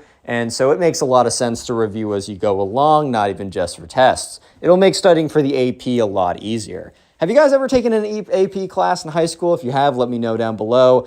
I took a few, but anyways, right, so Luke is looking at this kid in this kind of like feeling of like, oh geez, bro's actually gloating about failing. Yeah, so little did he know that the spoiled kid had a trick up his sleeve.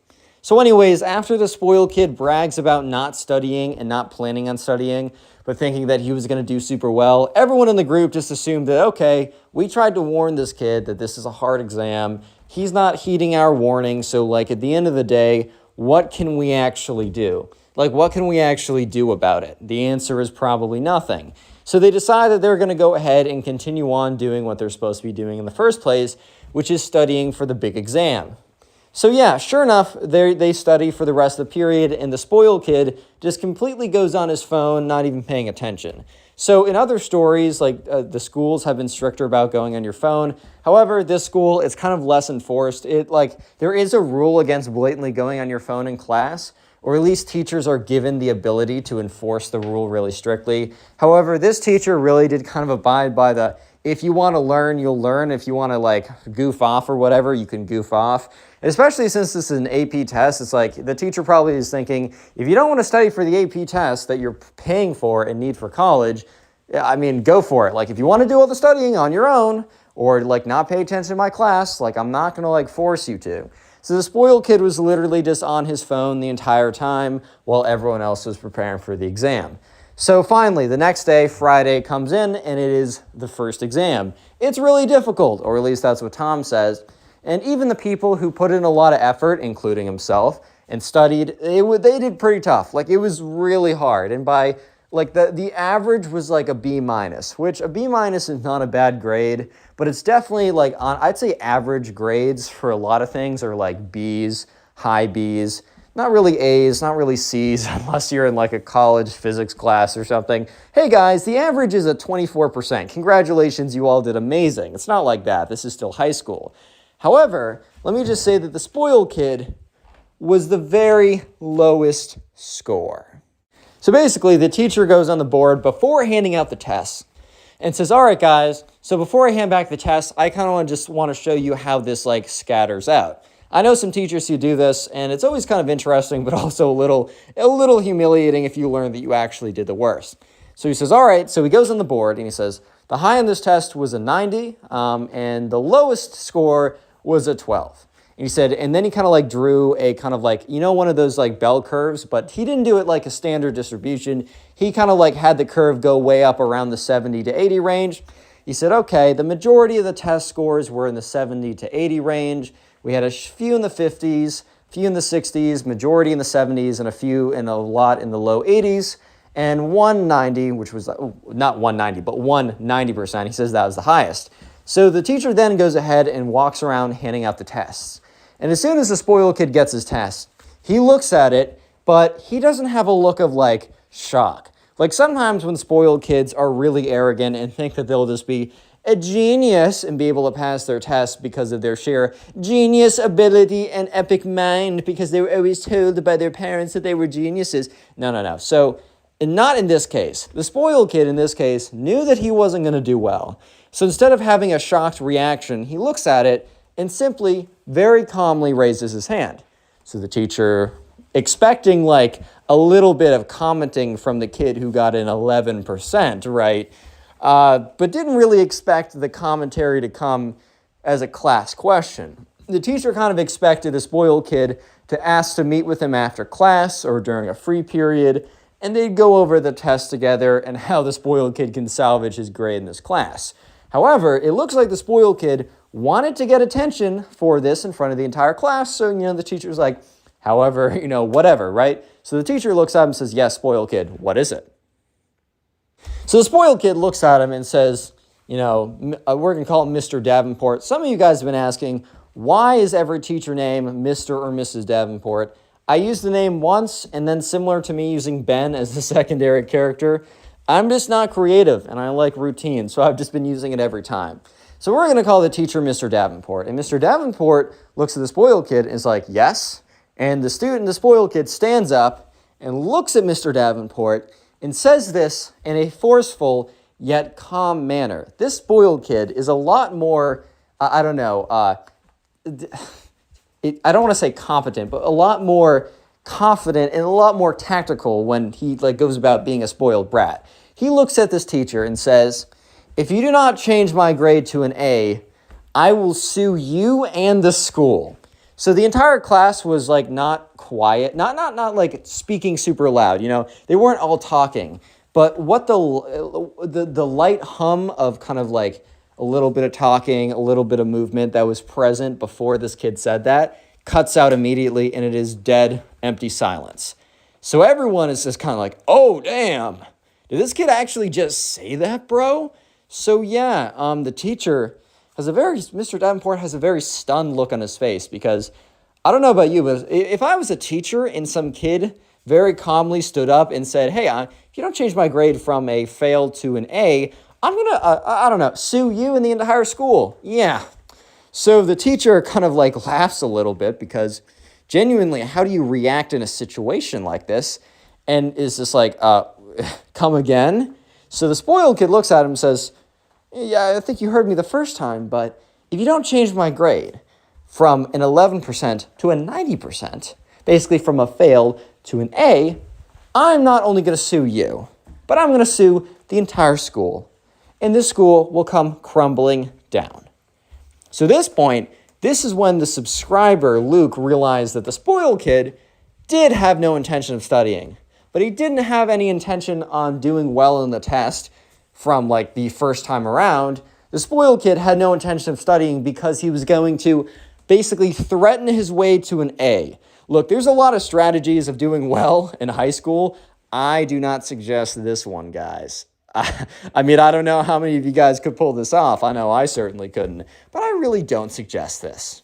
Yeah, so sure enough, Luke and everyone else in the class, they're just like, oh my God, what did this kid just say? And, the teacher's looking at the spoiled kid. And the teacher, the smirk, laugh, smile the teacher had on his face, that wasn't really because he thought it was funny, but just because he was completely taken off guard, slowly dissipates as he realizes that the spoiled kid did just say what he thought he said, and also said it with completely seriously. So the teacher kind of makes his tone serious as well and says, I will not take such threats in my class. You're going to sit down and nothing's about your grade is going to change. You didn't put in the work, you performed poorly, and because of that, you threatened to sue me. That's insulting. Just sit down. I'm not hearing anything else from you for the rest of class. So the class is super silent as this kid sits down, as this is pretty crazy. This is whoa, because this teacher was pretty chill. I mean, I don't know. He wasn't I'm going to be your best friend, but you kind of don't want your teacher to be your best friend. you don't want them to be so ridiculously out of touch that they like, I don't know, like that they can't actually like relate, or they make things really hard not realizing because they're just so out of touch. But you also don't want your teacher to be your best friend, because, you know, they're supposed to have a figure of authority over you. They're supposed to be your teacher, not your friend. However, while this guy was very chill, they've never seen him lash out at anyone. So it was pretty uncomfortable for them to see this, even though everyone agreed this was a totally justified response. Because I don't know about you, but if I was a teacher and some kid threatened to sue me, I don't think I would just be like, oh, okay, that's fine. That's a totally normal thing that normal people say. I think I would recognize how insane of a thing that was said just was. Like, I think I don't know. I think I'd be upset as well. I don't know if you guys agree or disagree. You can let me know in the comments if you'd like. So here's the thing. Luke and everyone else in the class kind of assumed that the spoiled kid was pulling a massive bluff. They kind of assumed that the spoiled kid did not actually believe that he was going to be able to sue the school or that anything like that, or even try.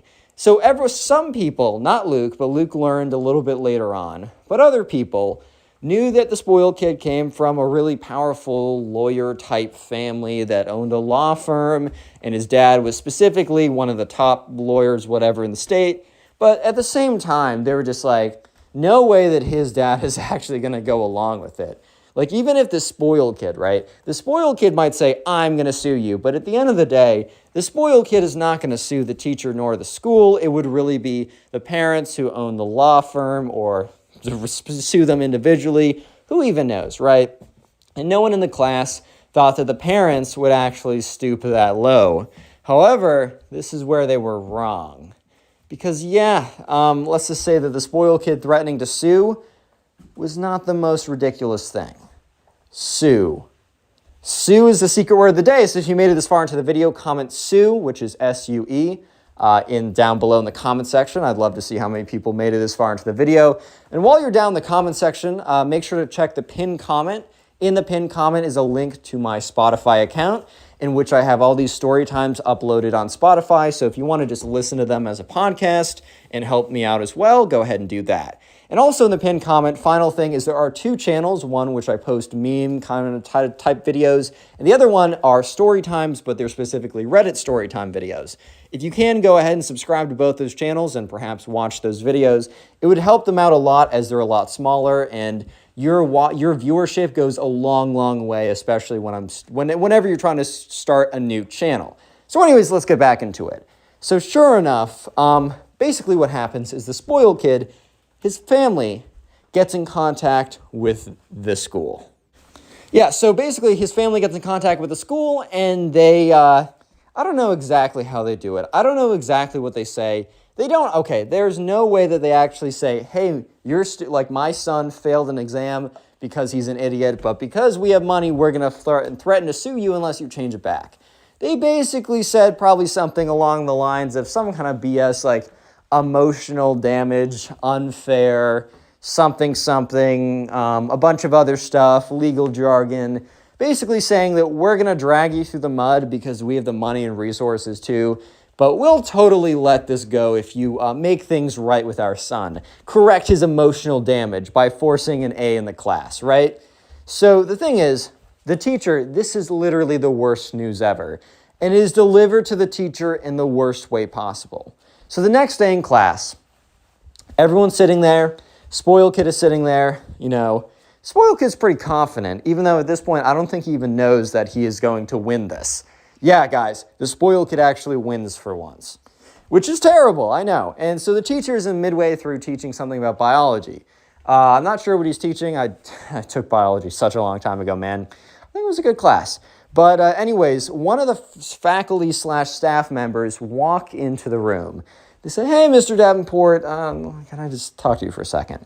And Mr. Davenport's like, okay. Mr. Davenport walks outside, has a conversation. So the thing is, the subscriber Luke doesn't 100% sure know that this was a conversation exactly when Mr. Davenport learned the truth. Or not the truth, but what he had to do.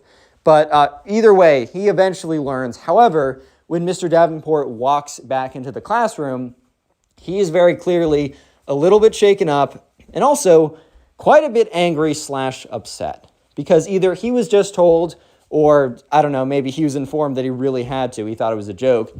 That basically, he had to change the spoiled kid's grade from an 11% to a 100%. From a fail to an A plus or an A, however you want to go about it. Simply because the school genuinely just saw that this family would drag them through the mud and burn them through all their resources for a case that wouldn't even amount to anything. And the only thing they had to do was basically change this kid's grade back. Yeah, it's pretty messed up, I'm not going to lie. And the teacher, Mr. Davenport, also thought it was pretty messed up. Yeah, so Mr. Davenport was just super weird for the rest of the day, probably because he learned that he needed to basically give someone a fake grade, something that they didn't earn after threatening, which is after doing something insane, basically awarding the worst behavior ever and also giving someone a grade that they didn't deserve, all because the school was scared of this family, right? So the next day in class, the spoiled kid walked in 15 minutes late. And Mr. Davenport, while being pretty chill, was not a fan of, not showing up on time. He didn't care if you were a minute late.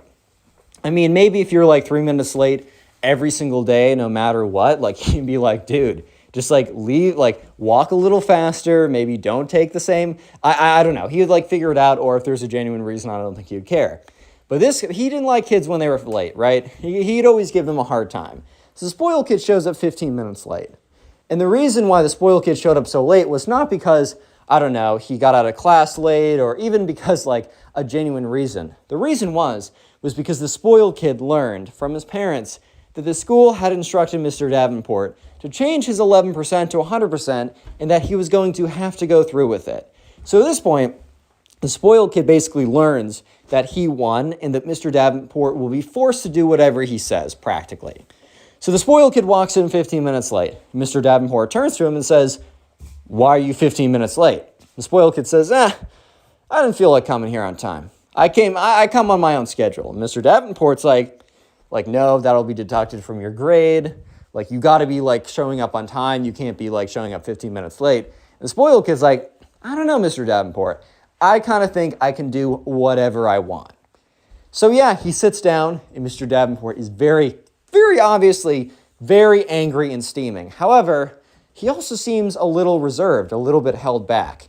And Luke has no idea that the school has told Mr. Davenport that he needs to change his grade. So at this point, Luke is massively confused because he's like, wait a minute, this kid just blatantly disrespected Mr. Davenport.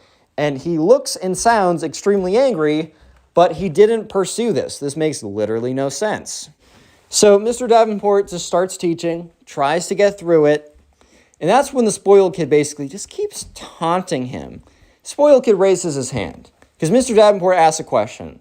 And the spoiled kid raises his hand and says, doesn't really matter for me, might matter for those guys. I don't know the answer, and I don't really care. And everyone in the class is just so confused by this answer. They turn around and they look at him. They're just like, what? And then after turning around and looking at the spoiled kid, they immediately turn to Mr. Davenport because they're like, oh my God, Mr. Davenport's going to chew him out again. Some of them are rooting on for Mr. Davenport to just rip him a new one because they're like, this kid is literally the worst. He sucks. And I really like seeing a spoiled kid getting owned by their teacher, right? However, Mr. Davenport looked at him, and Mr. Davenport gave a long, cold stare, but he didn't say anything. And Luke was so confused. Luke was going to learn the truth in a couple of minutes. Stick around, as Mr. Davenport does kind of blow up on him in class. It's very entertaining. But anyways, Luke is just really confused at this point. He doesn't know what's going on, and he's like, what? Why is he putting up with this? So finally, the spoiled kid, after Mr. Davenport goes back to teaching again, the spoiled kid basically breaks the last straw. It's the last straw that broke the camel's back at this point. So the spoiled kid just starts playing a video on his computer. So kids weren't even really supposed to have their computers out, but for some classes, you bring a computer in, and for other classes, the teacher would be like, hey, can you not have your computers out? And biology was one of the classes where the teacher asked very nicely, don't have your computer out. We don't have any need for it. And I know it's just going to be a distraction because let's be real, guys. If you have your computer out in class, if you're not playing Jump or the dinosaur jump game or slither.io, or if you're not just like doing stuff on it, bro, what are you doing on that computer? I guarantee you, bro, I sometimes sit in the back and I have a full perspective of everyone's computers. No one is doing what they're supposed to be doing, which in most cases is just paying attention. They're not paying attention, bro. If I'm a teacher, those computers are shut because I know for a fact no one's paying attention to me if their computers are open. That's kind of how it goes. But the spoiled kid not only takes out his computer, but he starts really loudly watching a movie. Like you hear the 21st Century Fox thing, like the da-da-da-da, like very loudly. It's very clearly a movie. So the whole class turns around again and sees the spoiled kid put his feet up on his desk, recline back, and literally opens up his backpack and pulls out a thing of popcorn. Yeah, the spoiled kid was planning his moves to be as disrespectful as possible. He literally popped popcorn in advance just so that he could be disrespectful to Mr. Davenport. Yeah, I'm not even kidding here. So at this point, Mr. Davenport stops what he's doing and he asks nicely, like, spoiled kid, could you please not play a movie in class? And once again, Luke and everyone else in the class is like, huh? Like, why is Mr. Davenport not going in? Like, he would go in on anyone else, and some of the kids were probably getting a little bit mad. Like, what is this special treatment to such a jerk of a kid, right? And the kid's like, nah, I don't think so. And he literally just continues to watch, and he pops more popcorn. And that's when Mr. Davenport just freezes. He doesn't say anything for literally 60 seconds. I think Mr. Davenport was really thinking, and what I'm about to do, is it really worth it? And eventually, Mr. Davenport came to the conclusion, yes, what I'm about to say is worth it. So Mr. Davenport walks over to his desk, has all these papers on it, and literally swipes all the papers off angrily and forcefully. Papers go flying, and as he does it, he says, I'm done. And the whole class is like, oh my God. He's like, that's it. I quit. Mr. Davenport has been a teacher for over 10 years. And one thing that the kids don't know about Mr. Davenport is that he isn't like a lot of teachers. A lot of teachers, they need their jobs, or not they need their jobs, but they don't get paid a lot as teachers, right? Unfortunately, one of the most important professions gets paid somewhat near the least, especially when you compare it to how important it is, right? So the thing is, Mr. Davenport was not like most teachers. Mr. Davenport wasn't originally a teacher. He actually made a lot of money being like a stock guy before. He was in hedge funds and stuff like that. However, he made enough money and then wanted to pursue something that he felt was more meaningful and where it didn't really matter how much he got paid. And that happened to be, teaching. So Mr. Davenport was actually like a multi-millionaire, right? And he happened to work with the spoiled kid's dad. So he knows all about it, right? So Mr. Davenport, at this point, is really just teaching for fun. However, this recent thing that happened, which having to give a kid a false grade and letting him boss him around was a little bit too much. And Mr. Davenport decided that it wasn't worth it. So the whole class is completely silent because Mr. Davenport just slammed all the papers off his desk and screamed that he quit, which is pretty crazy. Yeah, so that's when Mr. Davenport decides to go in on the spoiled kid. So the spoiled kid kind of straightens up his back, takes his feet off of his desk, and pauses the movie because Mr. Davenport has gotten his attention, to say the very least. So Mr. Davenport starts walking in on the spoiled kid. He's like, everyone, I want you to know something. This kid's family threatened to sue the school. That threaten to sue the school unless I change his grade from a pitiful 11% to 100%. And guess what? One of the faculty informed me that I needed to do this. And so everyone's like, oh my God. So everyone starts freaking out. They're like, oh my God, right? And the spoiled kid has a little sense of arrogance and smirk or whatever. And that's when the teacher goes in, Mr. Davenport's like, spoiled kid, you're so confident. You're so full of yourself. It's like, do you really believe that you've done anything? And the spoiled kid is like, my family, ... whatever. But Mr. Davenport catches him off. He says, yeah, your family, not you. You've done nothing. You've achieved nothing. And everything in your life is not because of you. You've contributed nothing. you're a little leech who's digged his little fangs into the side of our society and sucked it dry.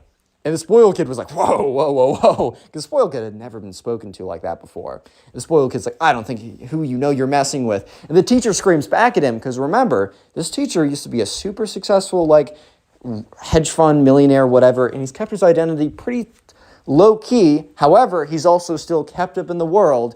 The teacher screams back at him, I don't know who you think you're messing with. Spoiled kid did not know this, right? So the teacher goes on to say, class, I'm sorry. I cannot do this anymore. As much as, I love teaching, the school is corrupt if they'd let something like this happen. The school is corrupt, the system is corrupt, and from this day on, I quit. And the teacher begins to pack up his stuff. And the spoiled kid has a little bit of a smile on his face, because the spoiled kid believes that he's won. And that's when the teacher says, oh, spoiled kid, I got to let you know something. Just so you know, you didn't get away with this. You didn't get away with this. And the spoiled kid kind of speaks up like, spoiled kid's a little shaken up at this point because this is like a crazy turn of events, right? But the spoiled kid speaks up a little shakenly, but a little bit more confidently than he would have been a minute ago. He's like, how did I not win this? Like, I got my A and you quit. And the teacher's like, spoiled kid, do you think I've been a teacher for my entire life? And the spoiled kid's like, yeah. And he's like, no, there's some things you don't know about me. I never had to be a teacher in the first place. In fact, and he's like, you know what? Might as well let it all go. I'm no longer a teacher after this point, so it doesn't matter. I, in fact, am a multi-millionaire. I used to live a completely different life, and I left it all, and I left my job behind to pursue teaching. I haven't needed to teach a single day, but I came in every single day to do so. And he looks at the spoiled kid, and he's like, you know what also? You know what happened when I worked in the world of finance and business? I met a lot of people because we consulted with a lot of really big organizations. And some of these big organizations were schools. In fact, I've met with almost every board of a pension fund of every major college in the United States. And at this point, the spoiled kid's like, uh-oh. And the teacher's like, I just want to let you know something. I will individually reach out to them and let each and every one of the colleges know who you are, what you stand for, and what you've done. And I guarantee you, doesn't matter what SAT score your parents pay for, it doesn't matter what extracurriculars that you make up, it doesn't matter what other fake grades you get from bullying other teachers, you will not get into any of those schools. And for once in your life, you will get into a school, you will get something that you actually deserve, my friend. And with that, the class is dead silent right now, because this is like the most mic drop of all freaking time. And so the teacher walks back, closes up his suitcase, clicks it, walks out the door. The kids are literally silent for the last 10 minutes of class. How's it going, everyone? Today we have a story time of probably one of the most spoiled kids on planet Earth. You guys probably know that kid who's pretty spoiled or entitled, but take that kid, imagine him, and make him twice as worse, and that is the spoiled kid we have today. So subscribe if you're new, and let's just jump right into it. So we're going to call the subscriber James, who submitted this story. So anyways, James was on a class trip, and in this class trip, they were going to a kind of like a museum type thing. It was something that they would do every single year, or at least the fourth grade would do every single year. So James and his classmates were pretty excited for this, as it was a pretty big deal. So yeah, anyways, they get onto the bus, and you already had like assigned seats just so that everyone would be organized or whatever. Because whenever you have like a really long like trek out or whatever, like it's going to be a lot of cases where the school just wants to be as organized as possible so that they don't, lose anyone. And because of this, you not only had assigned seats, but you also had an assigned buddy that you had to spend the entire time with. And because they wanted everyone to be with their buddies or whatever, just to keep people together. So Jack, the subscriber who submitted this, right, he was really hoping that, because he was really chill with the majority of people in the class. However, there's this one kid who we're going to call the spoiled kid, who is just known as being a really entitled jerk. And Jack was like, oh God, please don't put me with this kid. Whatever you do, put me with someone else and don't put me with this kid specifically. So yeah, Jack was waiting outside the bus as well with everyone else, waiting for the teachers to read out the names. And Jack is like, please don't be spoiled, kid. Please don't be spoiled, kid. Please don't be spoiled, kid. And the teacher was like, all right, Sam and Ben, Aiden and Steve, whatever, Jack, and it almost felt like there was an intentional pause. There probably wasn't, but I think it was just because Jack was so like in the mode of anticipation, really hoping that it wasn't the spoiled kid, that, it almost felt like there was a pause where there wasn't. And the teacher's like, and spoiled kid. And Jack is like, how? Like, what are the odds that that's actually how it went? Like, genuinely, like, what are the odds that out of everyone possible, that is actually the freaking spoiled kid I get partnered with? Like, that is 100% my luck. Like, how is this even possible? There was like 100 kids in his class, and somehow he got partnered with the one kid that he didn't want to be partnered with. But I'm pretty sure that's like Murphy's Law, where it's like something like that will always happen. And it's the one thing you don't expect to happen will always happen, so be prepared for it. But anyways, eventually they, Jack is told, and everyone else is told to go find your buddy. So Jack finds the spoiled kid, and, the spoiled kid's like, what's up? And Jack's like, yo. And so they go on the bus, and they sit down. And immediately, once they get to their seats, the first of many problems arises. Because the spoiled kid is like, I want window seat. And, like, the thing was, like, Jack was in front of him, so it was just easier for Jack to slide in. And it also didn't really matter. And Jack wouldn't have really cared if the spoiled kid was like, hey, man, can I have the window seat? Like, that'd be totally fine, right? Who cares? But it's the way that the spoiled kid was like, give me the window seat now! Just so unnecessarily rude and aggressive, really for just a 20-minute bus ride for who has the window versus aisle seat. Like, it was so dumb. So anyways, Jack's like, whatever. So he steps aside, and the spoiled kid, like, pushes him on his way to get to the seat. Like, he literally pushes him, bro. So Jack is immediately already knows that this is about to be quite something, to say the least. Like, Jack already knows that this is about to be quite the adventure he's about to go on, or the experience, I should say, because the spoiled kid is continuing to be a spoiled kid, right? He's continuing to do what spoiled kids always do. And so the kid is sitting there, and he takes out his phone. And the one thing, a pretty strong rule, was no one was allowed to have their phones. No one was even allowed to really have their phones on them. They had to be zipped away in their backpacks.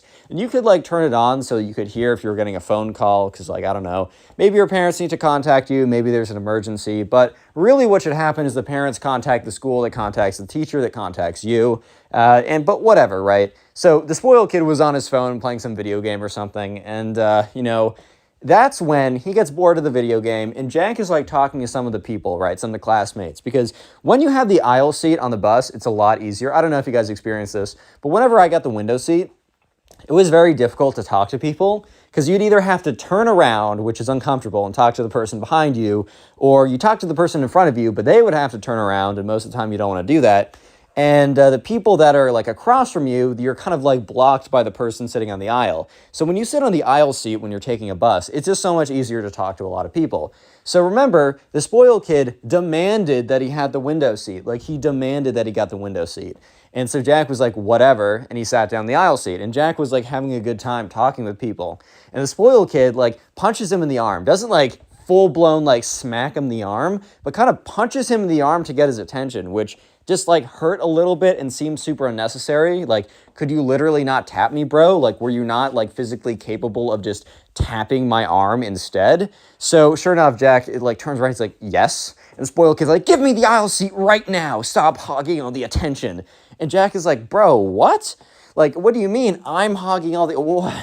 Because Jack is so confused because he remembers how intense the spoiled kid was acting and how, like, intent he was on getting the window seat, that he was, like, super rude earlier, and it still left a bad taste in Jack's mouth.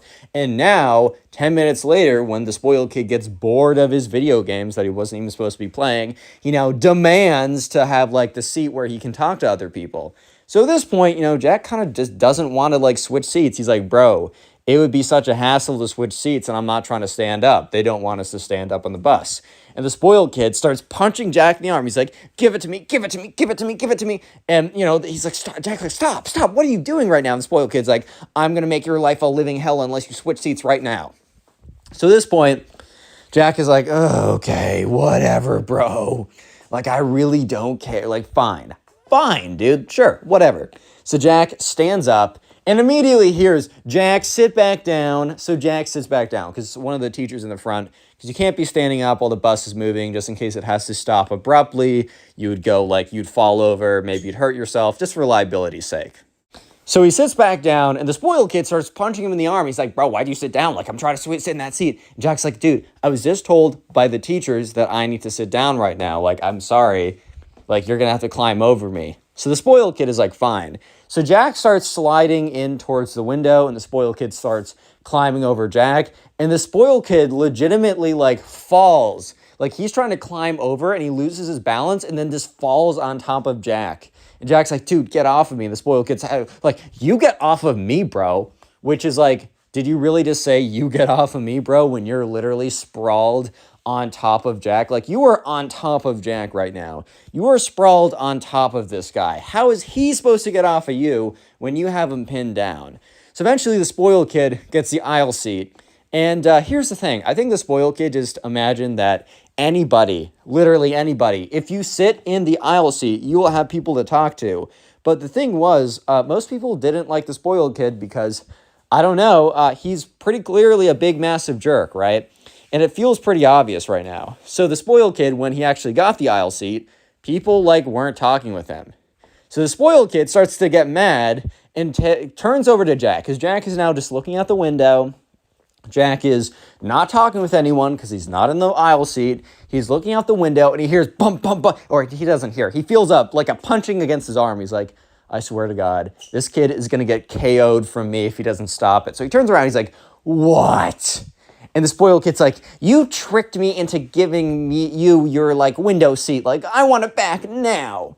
And Jack looks at him and is like, dude, can you please just choose? It's literally, we have 5 minutes left in our drive. Like, can you not chill out for 1 frickin' second, dude? And the spoiled kid's like, you tricked me. Like, you were making it seem so fun in the aisle seat so that you could have my window seat. Like, I want it back. And Jack's like, dude, okay, if I give this back to you, we're not going to switch again. Like, I'm not going to switch with you again. If we switch, we're never going to switch again, okay? And the spoiled kid's like, yeah, fine, whatever.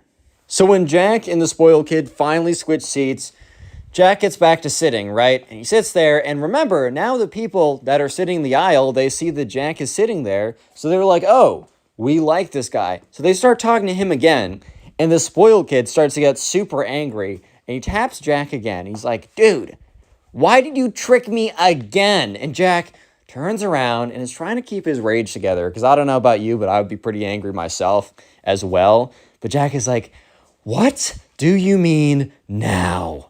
And he's like, dude, like, you tricked me again. Like, we gotta switch. And Jack's like, no, I'm not gonna switch. And so the spoiled kid, like, starts punching him. He's like, like, we gotta switch now. And Jack literally just clocks him in the arm as hard as possible. And the spoiled kid's like, and Jack's like, oh my God. So sure enough, the bus stops, and as the teacher gets up to take attendance, the teacher sees the spoiled kid just having a complete fit or whatever. So yeah, eventually the teacher comes over. Jack is asked like what happened, and the spoiled kid's like, Jack hit me in the arm. And the teacher's like, Jack? And so Jack was like he was beating me in the arm again and again and again. I just did it back to make him stop. And the teacher's like, well, obviously, he wasn't doing it super hard to you, and you played way too hard back. No roughhousing. Apologize to the spoiled kid. And Jack is like, oh my God, I need to apologize to this kid? Dude, like, I don't think I can stomach apologizing to this kid. I just hate him so much, bro. Like, I just hate this so much, bro. Like, I can't take this anymore, dude. And so, yeah, the spoiled kid, Jack is like, sorry. The spoiled kid's like, it's okay. That's fine. I'll recover eventually. Maybe I'll have to amputate this arm, but I don't know. We'll see. And Jack is like, oh my God, I just want to beat this kid. Oh my God. Oh my God. And the teacher's like, all right, well, everyone get with your buddies and go off to the museum or whatever. So they get up, and Jack notices the spoiled kid stops crying immediately. Like, he doesn't kind of sometimes a kid will cry and they'll mean it. They'll actually be truly upset. but they'll slowly like stop crying. They'll cry less and less and less until they basically stop, right? This was not that. The spoiled kid was putting on an act, and Jack realized it because he literally shut off his tears and any emotion the second they got up. The second the teacher walked away, he was a totally different kid. Yeah, so tears is the secret word of the day. So if you made it this far into the video, comment tears down below.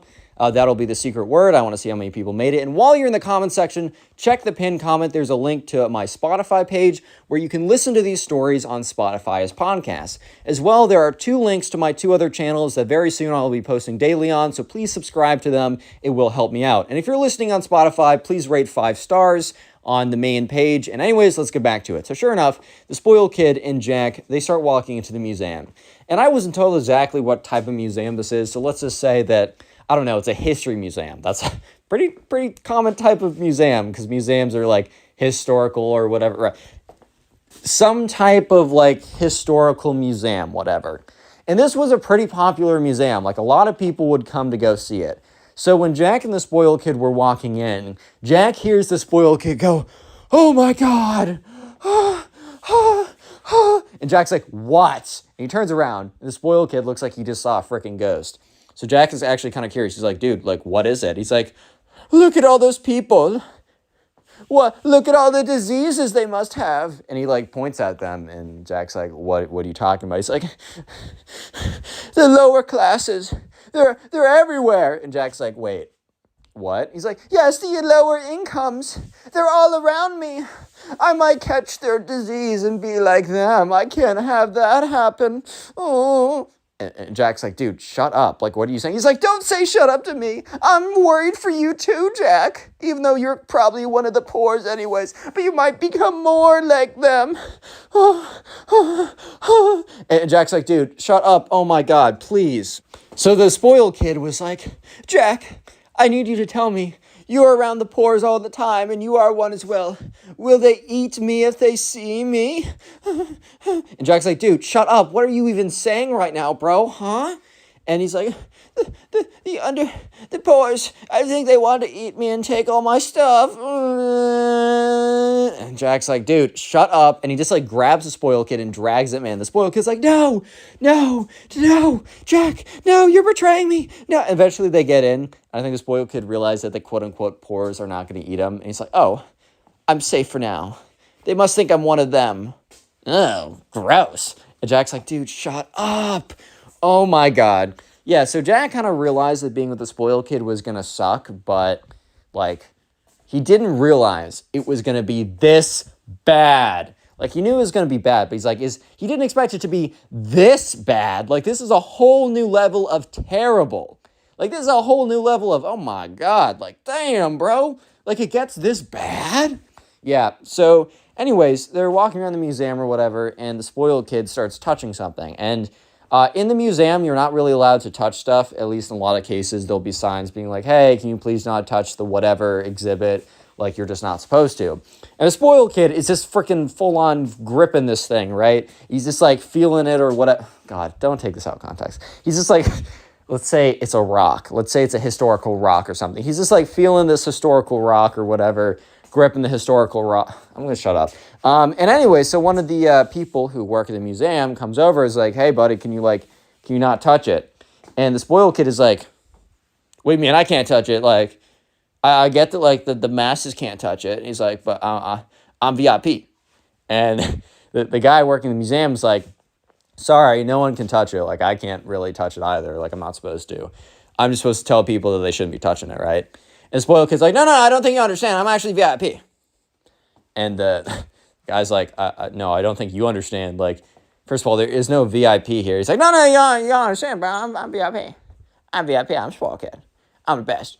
And the guy's like, "Sorry, there's no VIP. That's not a thing. And also, even if you were, you would not be allowed to touch the historical things. Like, that's just not a thing. Like, we don't let anyone do that. It's like it's kind of the protect the integrity of it. If too many people touch it, it'll kind of like rub down. It won't be as like nice as it was.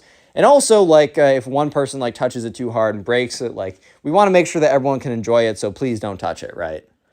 Yeah. So the spoiled kid doesn't like most spoiled kids.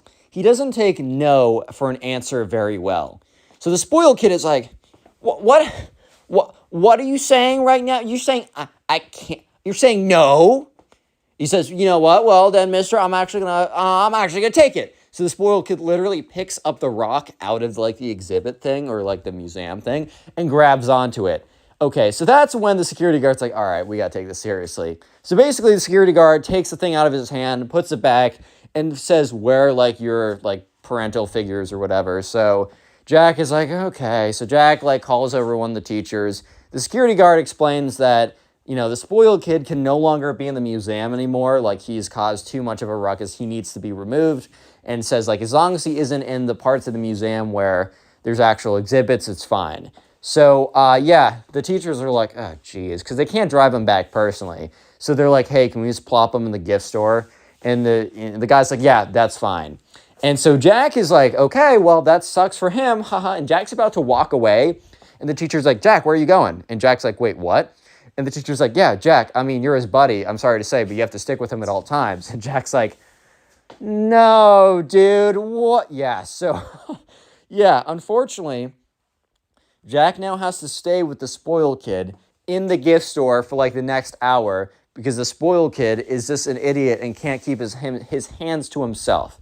So Jack is walking to the store with the spoiled kid, and it's like dead silent for a second because Jack is like really upset. And the spoiled kid's like, after like a little bit, tries to break the silence. He's like, dude, can you believe them, bro? Like, that's actually so crazy, dude. Like, I can't believe that they would like so unrightfully throw me out. Like, that's crazy, dude. Like, that's unheard of, bro. And like, Jack just kind of looks at him, just kind of gives him this look, because he's like, of course the spoiled kid would refuse to take accountability for his actions. Of course, the spoiled kid would believe that actually everyone else is in the wrong and he's in the right here. Because, oh yeah, it makes a lot of sense that he would be allowed to literally pick up the things that are like on display that no one is allowed to touch and they're only allowed to see. Yeah, it makes a lot of sense for him to be allowed to pick it up and mess with it and be totally fine. And Jack just kind of looks at him and gives him this look and then keeps going. The spoiled kid's like, bro, do you not agree? Like, do you not agree with me? Like, bro, what? And Jack looks at him and is like, dude, you're going to go in one side of the store and I'm going to go in the other side of the store. Just because I have to be in the same room with you doesn't mean I have to be next to you. Doesn't mean I have to deal with you any longer. He says, you go to that side of the gift store. I will be on the other side at all times. We're in the same place, but I don't want to deal with you anymore. So Jack basically storms off, which I totally understand. I feel like if I was in this position, I'd be pretty angry too. I might just like, I don't know, I might just suck it up because I'm not the most confrontational person ever. So I might just be like, or whatever, and like just deal with it. But I totally understand why Jack wants to kind of distance himself from the spoiled kid because, yeah, I can't really blame him. The spoiled kid is not being the best right now, right? So here's the thing. I guess the spoiled kid, I mean, we all kind of know the spoiled kid's worldview is pretty messed up and it's really weird. And it's like, the spoiled kid's insane. But apparently, he also believes that paying for stuff is for poor people. Which, yeah, I'm going to repeat myself. Paying for items is for poor people. So, yeah, I think the spoiled kid for some reason believed that he was like, it would be totally big chillin' if he was to steal stuff from the store. That he could just pick stuff up, and since he was so VIP and like exclusive and like the best guy ever, the smartest, wealthiest, most handsome, whatever, that he would just be allowed to like just steal from the stuff from the store practically. Yeah, because basically Jack is trying to stay on the other side of the gift shop as the spoiled kid. But occasionally he'll look over to see where the spoiled kid is just to see like where he is so he can keep the most distance. And he watches as the spoiled kid picks up something and puts it in his pocket. Like, you know, when you see someone, I don't know if you've seen this, but like someone, if they want to like steal something from like a thrift store or a convenience store or just like a store with a lot of like little things or whatever at the mall, they'll find something small and they'll normally just put it into their pocket, put it into their purse, whatever, right? And yeah, so the spoiled kid is doing this, but he's not, okay, so some people are kind of like, will be sneaky about it. They'll take one thing, they'll take the tag off, it won't get caught, whatever, right? I mean, still, that's not a thing you should do. The repercussions could be really bad, and it's not worth it, guys. Don't do that. But the spoiled kid was literally just filling all of his pockets with all the toys and random stuff he could see. His pockets were literally bulging with merchandise and apparel. It was like top 10 dumbest criminals ever. He would be number one at this point. He basically was just filling his pockets to the brim. Like they were probably toys and merchandise flying out of his pockets, just falling out of his pockets, right? And like, bro was not being nonchalant at all about it. So yeah, I guess maybe someone in the store would have assumed that he was just filling his pockets to come to the front and then pay for it, and he just didn't want to hold on to it all. But eventually, like 30 minutes later, the teachers come by and be like, all right, like we're going, like Jack, where's the spoiled kid? And Jack's like, oh, I don't know. And he's like, I thought he was in the store. And so sure enough, they look around and they watch as the spoiled kid is walking out of the store, pockets full of stuff, and you hear beep, beep, beep, beep, beep, beep, beep. Yeah, he sets off the detector, and these two security guards walk over, and they're like, son, do you have any unpaid merchandise? And the spoiled kid's like, I don't. And then like all this crap falls out of his pants. Yeah, so basically the spoiled kid starts to get taken away by these security guards. So the teacher runs over there and is like, stop. And they're like, is this your son? And they're like, no, this is my student. I thought I'd just leave him in here because he was banned from somewhere else. Like, I'm sorry. Like, what can I do to like bring him home? And they're like, well, we don't really care. Like, we were just going to like hold him somewhere till we found his parents anyways. They're like, all right, like, can you empty your pockets? And the spoiled kid, and the teacher goes through and makes sure he empties his pockets correctly. But his pockets are emptied out or whatever. And that's when like the security guard's like, all right, well, he can't really come back here, at least on a school trip under your supervision. Let his mom know about this. Like, that's really what we were just going to do. Like, this kid's obviously a kid. We're not going to like actually like, I don't know, enforce the full extent of the law on him. We just want to make sure this isn't a pattern that consists into his teen or early adulthood when it can actually affect him. And so the teacher's like, yes, of course. I'm so sorry. So they're walking out, and the teacher angrily is like yelling at the spoiled kid, like, what are you thinking? First you try and like destroy something in the museum, and then you try and rob the museum. The spoiled kid literally has a blank face. Like, the spoiled kid legit doesn't care, which is pretty crazy. But then the teacher says one of the most insane things ever, and I don't think Jack has been more mad in his life. The teacher turns to Jack and is like, how could you let this happen? And Jack's like, what?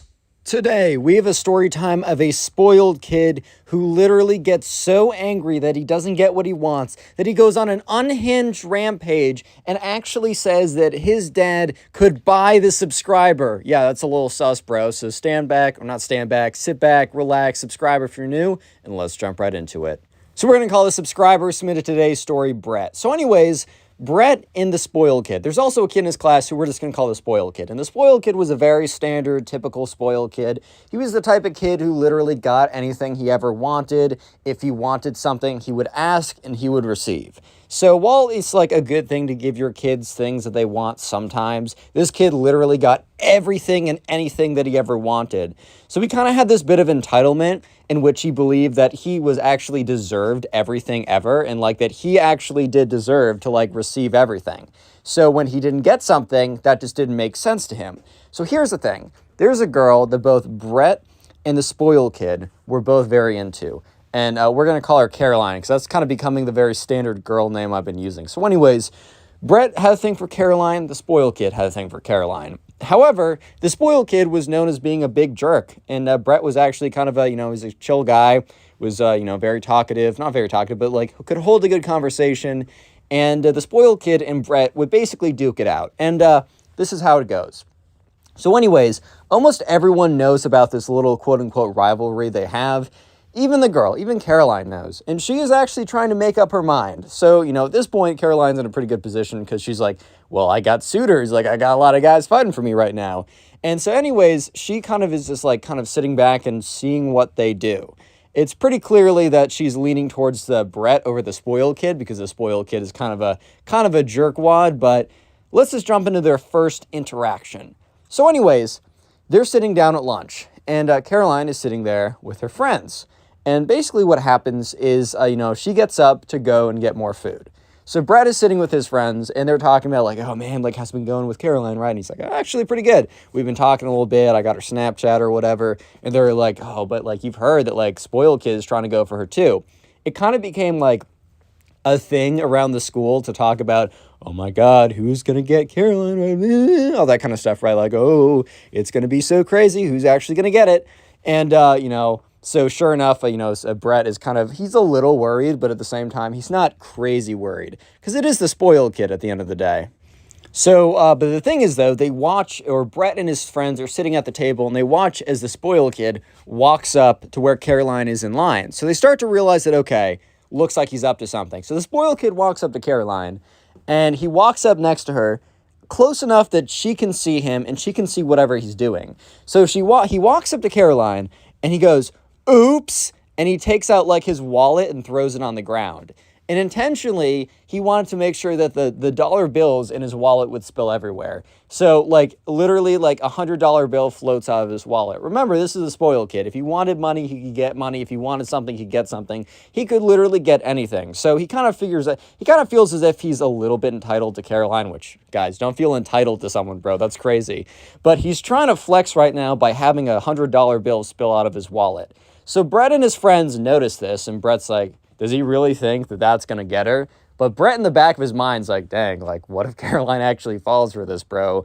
Like, what if she's allured by his, I don't even know what she'd be allured by, but what if she's allured by something, you know what I mean?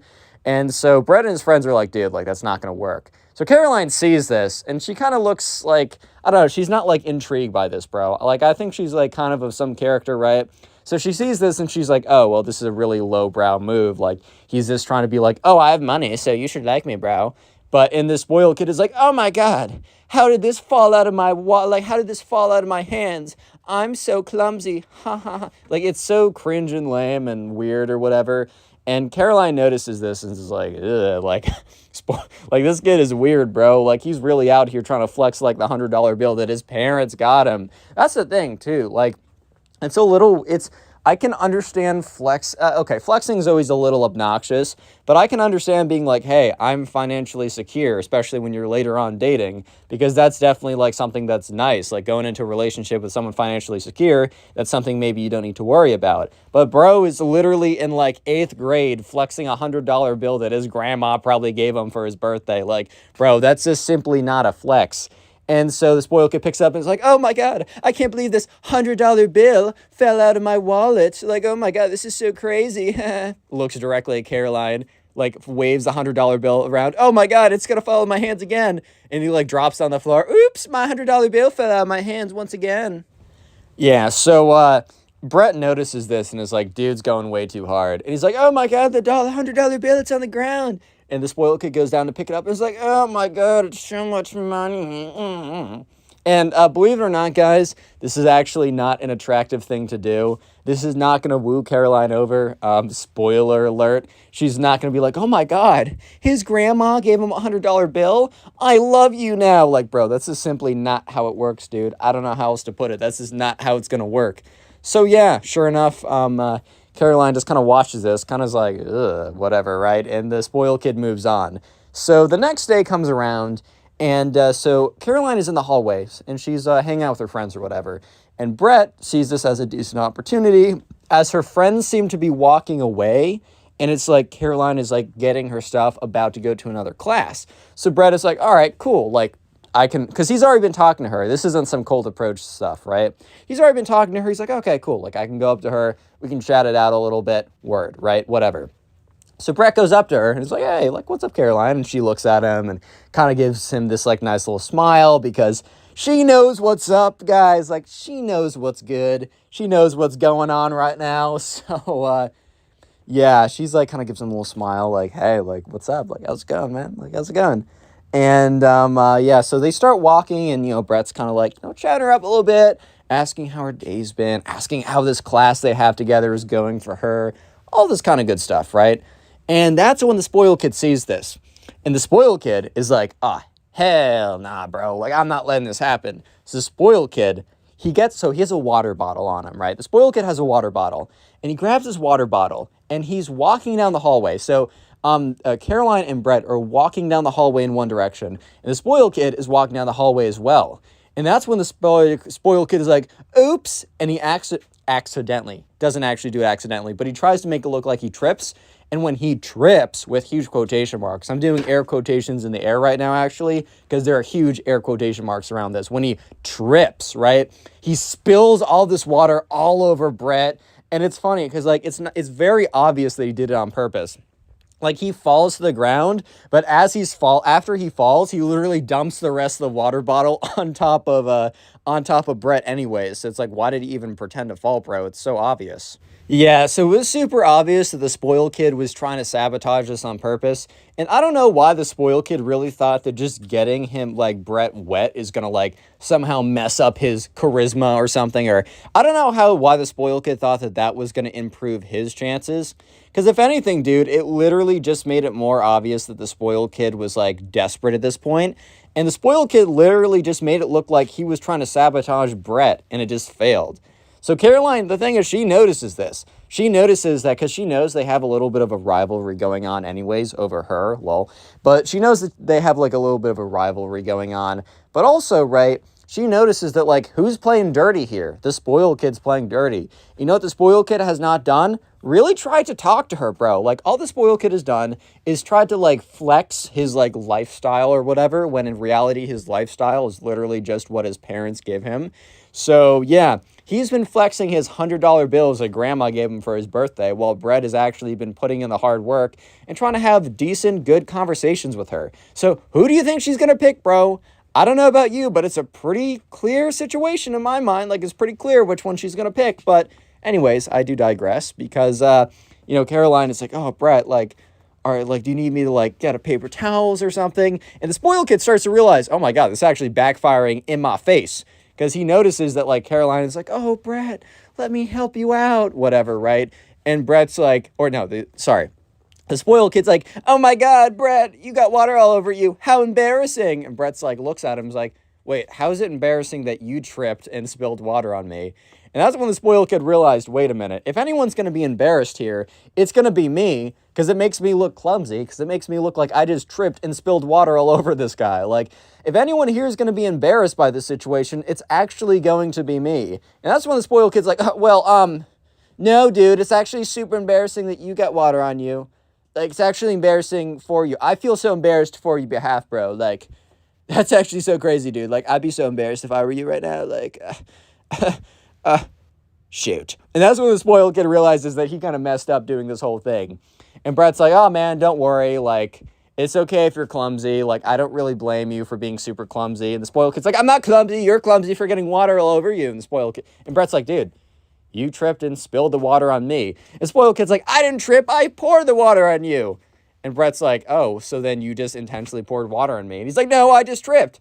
And then Brett's like, so you're clumsy then? He's like, no, I'm neither. I'm just awesome. Caroline, you hear that? I'm awesome. Yeah. Stop being so clumsy and getting water on you, Brett.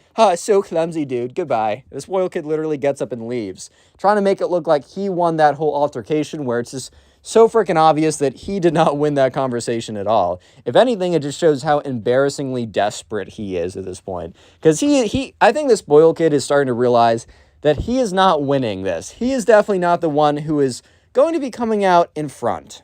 Also, by the way, if you made it this far into the video, comment "shoe" down below. Completely random word, but I try and make them as random as possible. I just like to see how many people made it this far into the video. So while you're down in the comment section commenting "shoe," check out the pinned comment, as there's a link to the Spotify in which all these stories are uploaded as podcasts. So make sure to go follow me on there and listen there. As well, there are 2 links in the description to my other 2 channels. I will be uploading daily on there from this day forward. Make sure to subscribe, as it really does help out. Anyways, right. So Brett and the spoiled kid it's starting to become like, people are like spreading the word that Brett is winning. Like, it is becoming like a popular rumor that Brett is absolutely bodying the spoiled kid in the quest for Caroline. That sounds so stupid.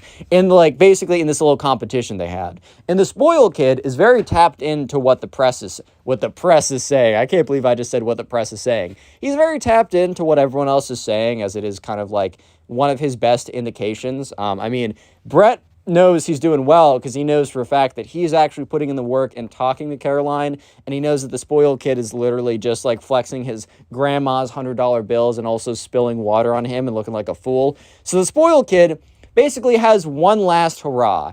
He has one last major kind of like attempt before he has a freaking mental breakdown and calls everyone poor and says that his dad can literally buy Brett, which is just a great thing to say, man. Wow, that is top notch. You sound like a great person if you say that your dad can literally purchase someone. Bro, what the freak? What? Yeah, but anyways, so his last real attempt, the spoiled kid in his mind was like, I need to do something big.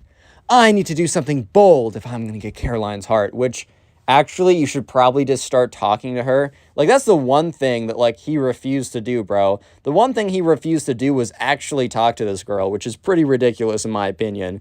He would always be like, oh, well, I just need to flex my Bugatti or whatever. It's like, bro, how about you talk to her, bro? Like, first of all, if you're a kid, everyone knows that, like, the stuff that you have is probably because of your parents, and that's less impressive. Like, it's at least a little bit more impressive if you have, like, I don't know, like, fancy watch or whatever, because it at least seems like you made that money in whatever ways you made it, so there's at least, like, okay, well, maybe he went through some struggle or something to get that. But when you're a kid, bro, it's like, all right, cool, your parents are dishing out the bread to you. Like, that's literally not impressive, dude. And also, like, you gotta talk to her, bro, but whatever. So the spoiled kid is like, yes, the thing I need to do is a big, extravagant whatever. Like, I need to show my love and admiration.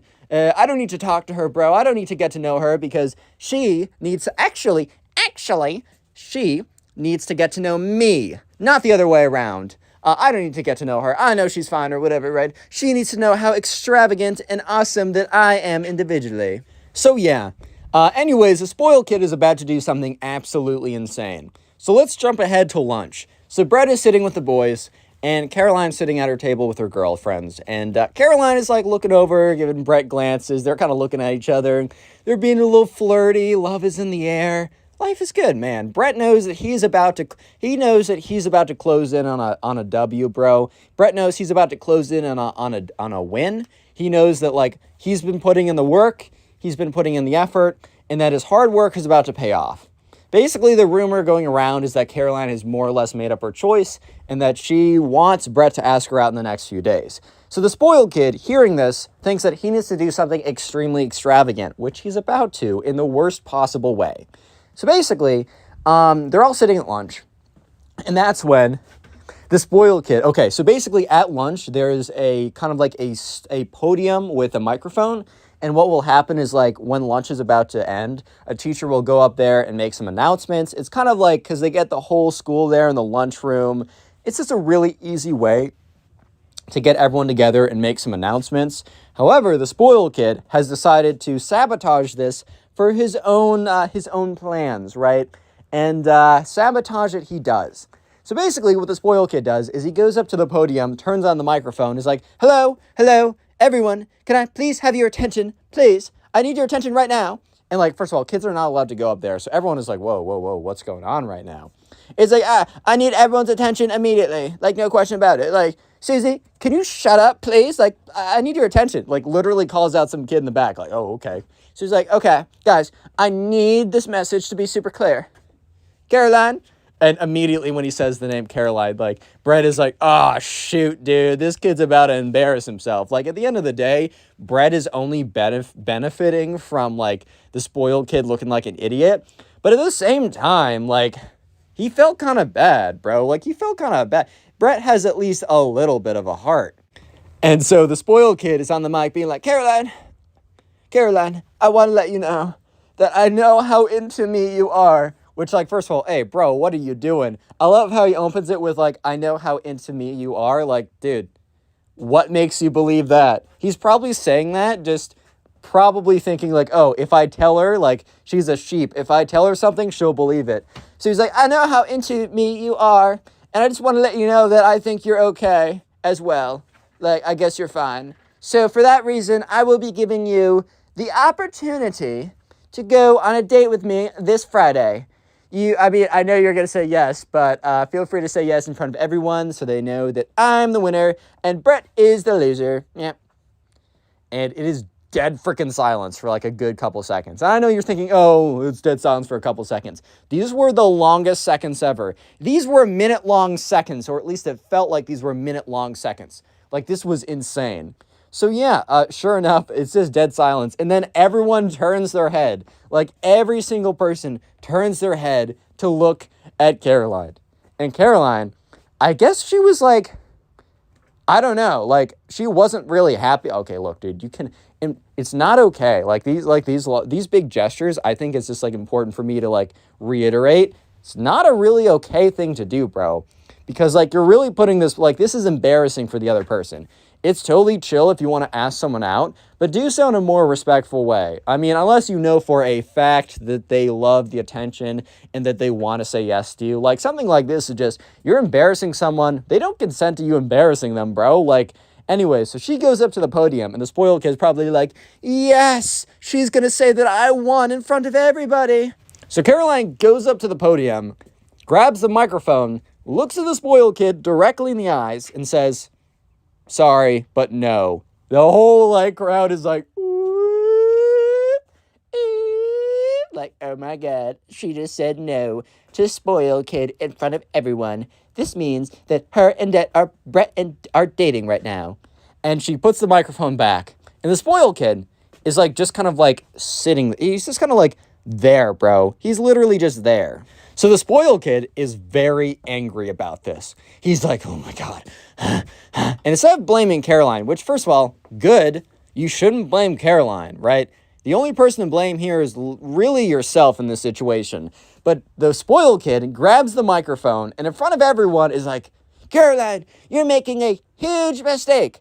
Brett is a little poor kid. I am the richest. And everyone's like, bro, what did you just say? Like, that is the weirdest sentence to ever come out. And he's like, Brett is so poor and I'm so rich that my father could literally buy him if he wanted to, and it would be literally 0.0000001% of what he has. Like, he could buy him 1 billion times and still be richer than Brett, bro. And everyone's like, bro, hey, bro, what do you mean by buy him, bro? Like, what do you mean by that?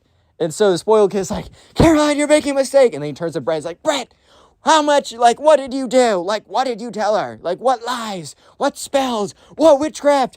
I am obviously the better one. Literally, I am the best. I have all the... And the spoiled kid literally is just having a meltdown, like an ego explosion. He's talking about how he's better than Brett, how he's, like, more attractive, richer, nicer, more humble. Like, the nicer and humble part is just pretty ironic for having a mental breakdown on stage about how epic you are. Like, you can't be like, I'm the most sexiest, richest, hottest, and most humble individual on planet Earth, and I need to let you know. So the spoiled kid is like, and I had enough of this. He literally takes the microphone and chucks it on the ground, and it breaks into like a bunch of pieces. By this time, the staff have made it to the stage and like take this spoiled kid away. And they bring him to the principal's office, and bro gets suspended for 3 days and has to like literally make not a public apology, but he needs to write an apology letter to both Brett and Caroline. Bro got owned. Today we get a story time of a Gen Z kid who wants attention so badly that they literally fake being disabled and in a wheelchair. Eventually, the Gen Z kid does slip up and gets exposed, and karma is proven once again to actually be real. I know you guys will enjoy this story, so sit back, relax, subscribe if you're new, and let's jump right into it. So we're going to call the subscriber submitted today's story Ryan. So anyways, in Ryan's class, there's this one Gen Z kid who loved attention. The Gen Z kid would always like post stuff on TikTok being like, I had a bad day or whatever. And look, it's totally fine to like want attention. However, it's definitely both the quantity of times that you ask for it and the way that you go about it. Look, attention is necessary, especially for human beings. They need attention from their other human beings, right? It's good for your health, whatever. However, I think we all know that one person who just goes way too far to get the attention, and or they're just super annoying about it. The Gen Z kid was no different. And the Gen Z kid in this case goes way too far because look, I find it annoying when people try and get attention in annoying manners, as most people do. However, it's different from being annoying and pretending that you are literally physically disabled in a wheelchair just to get attention. There is a very clear difference, and the Gen Z kid very obviously crossed the line. So the Gen Z kid was never in a wheelchair. They didn't even come into school with a boot. Like, they never had anything like that. But one day, Ryan was sitting in class and just thought it would be a normal day in class. He thought he'd start off the day, normal day, whatever. And that's when the Gen Z kid comes in a wheelchair, wheels into class. Obviously, this is a really big deal. I mean, you should treat everyone the same, but when someone that you've been going to school with for a very long time just suddenly doesn't even walk in, wheels in a wheelchair, bro, you're definitely going to ask some questions, because it's not just like someone's like, you know what, I feel like being in a wheelchair today. I mean, the Gen Z kid actually was like that, but no one with a sound conscious would ever do that, right? So anyways, obviously the Gen Z kid gets a lot of attention. including the teacher, kind of stops class because the Gen Z kid was a little late, but the teacher's not going to be like, should have wheeled her quicker, bro. Like, the teacher's going to be like, oh my God, like, what happened? So the teacher and everyone in class, they were just like, oh my God, like, what happened? Is everything okay? And the teacher's like, I didn't get a note from your parents about this. Not in an accusatory way, because in the very beginning, no one suspected, even for a second, that the Gen Z kid was faking it.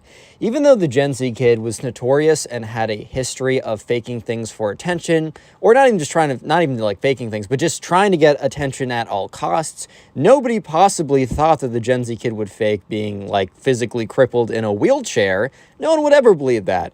And the teacher, when the teacher said, oh, your parents didn't even tell me about this, more of a kind of a statement of surprise than a statement of, I think you're faking this.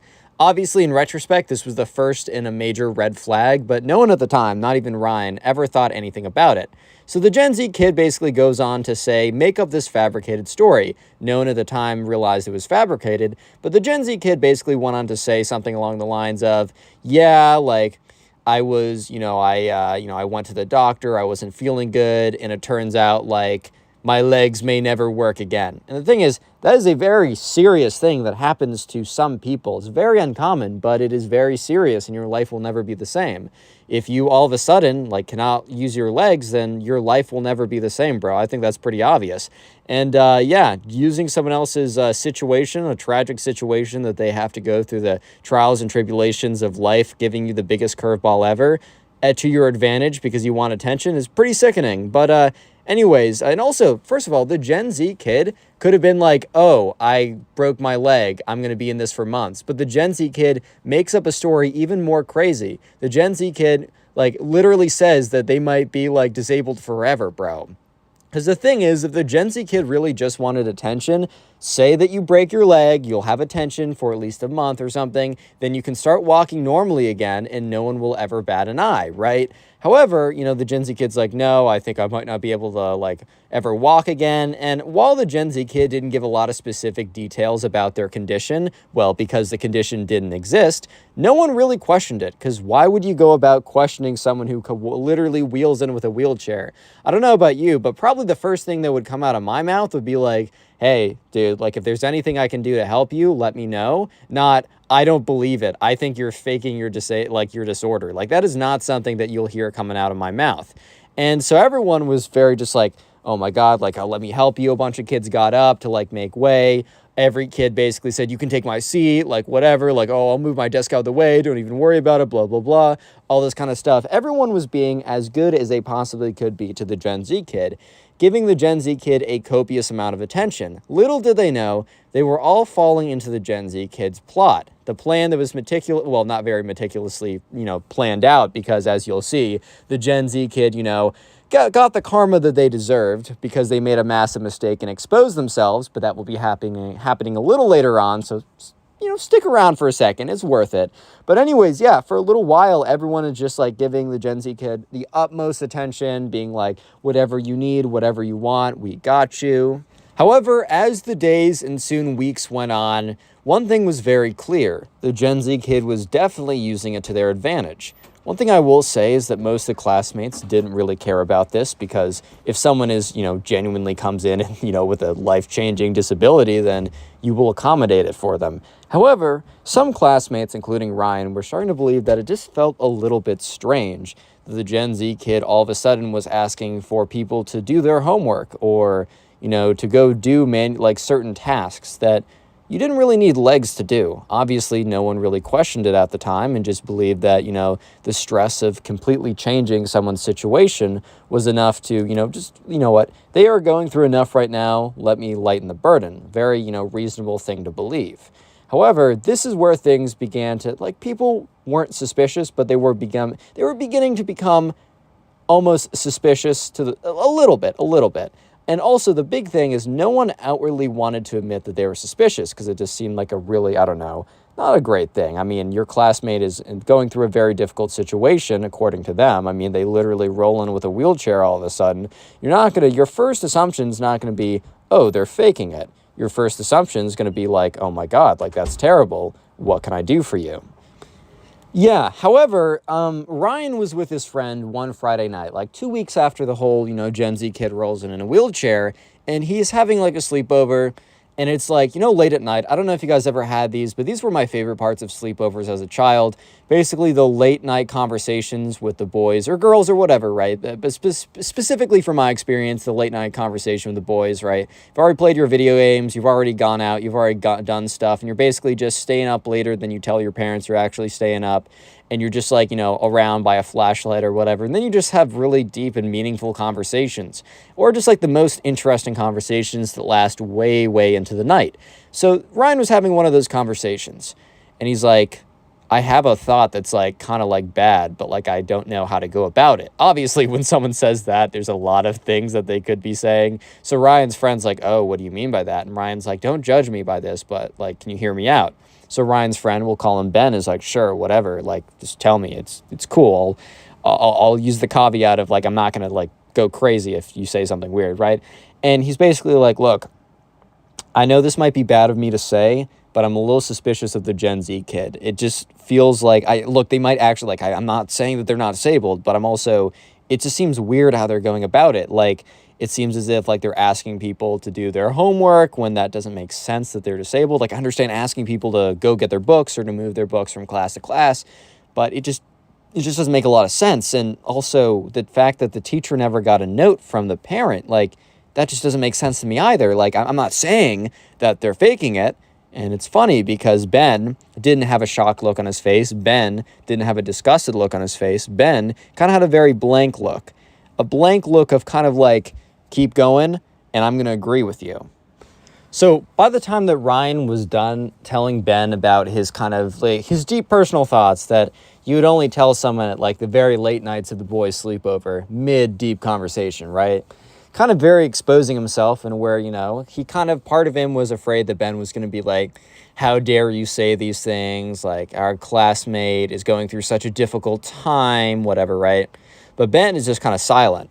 And there's like a couple seconds of silence until Ben breaks the silence by telling Ryan, like, hey man, like, I've been kind of thinking the same thing, but there's no way I could possibly say anything.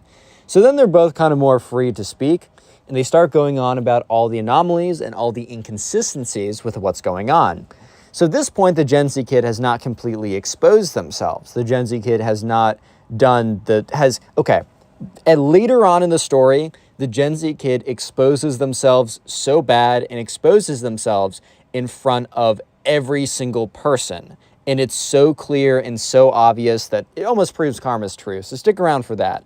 But up until this point, the Gen Z kid has been fairly good about their act. However, there are a few inconsistencies. The things that are becoming annoying is the fact that the Gen Z kid is asking for more and more for people to do, which, look, it's understandable.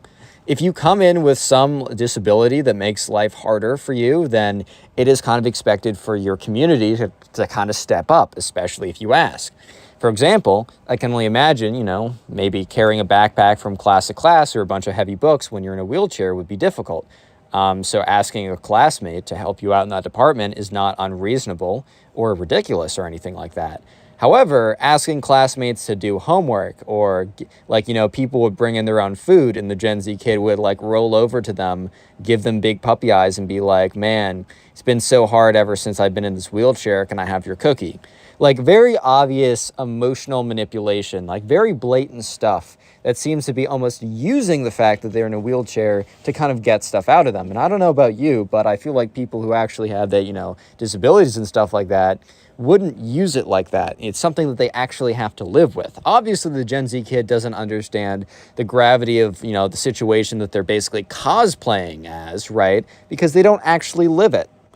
So anyways, if you made it this far into the video, comment share down below. We'll make that the secret word of the day. And while you're down in the comment section commenting share, make sure to check out the pinned comment, because in the pinned comment, there's a link to my Spotify account in which I upload these stories as podcasts. Feel free to listen to them on there, as it also helps me out. And also, the second link in the pinned comment is a link to my second channel, Connor Stories, in which I read stories not from you guys submitting it to me, but from Reddit. Please subscribe to that channel, as it is newer, and your views will go so much farther because it's such a small channel. Anyways, let's get back to it.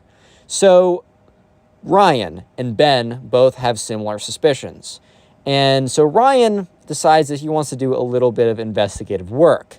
So anyways, the students are picked up after school every day. Some kids walk home, but a lot of them are picked up. Ryan knows that, the Gen Z kid doesn't, Ryan doesn't know exactly where the Gen Z kid lives, right? However, Ryan also knows that the Gen Z kid doesn't walk home from school, or I guess would wheel back home from school at this point. So, if you're in a wheelchair, you're definitely not going to wheel like 25 minutes unless you're like, that's your life and you're trying to do it for exercise. I don't know, right? I don't know. But Ryan knows that this kid doesn't walk home from school. So Ryan knows that they must be picked up. So Ryan, while not necessarily expecting anything, is just curious. So Ryan walks home from school. So he kind of has all the time in the world to get back. Obviously, if he waits an hour, his mom will be nervous and concerned and be like, where have you been, etc., whatever, right? However, right, Ryan decides to basically follow the Gen Z kid somewhere, right? And the Gen Z kid kind of wheels out of class. And Ryan is very sneakily kind of following them while being kind of far away, while not being too far away, and watches as they don't go out the main exit. Because one thing he noticed was the Gen Z kid basically disappeared after school, and it was very weird. I mean, Ryan thought that, they must have gotten picked up early, or maybe they just got picked up somewhere else or something like that. Never really thought about it, but he's like, I don't know, there's just inconsistencies with their story, and I just want to watch, right? He wasn't sure what he was looking for. He just knew that he was looking for something, and something he did find. So anyways, sure enough, the Gen Z kid rolls, instead of going out the front door, goes out the back door, which is just very weird, right? Very weird.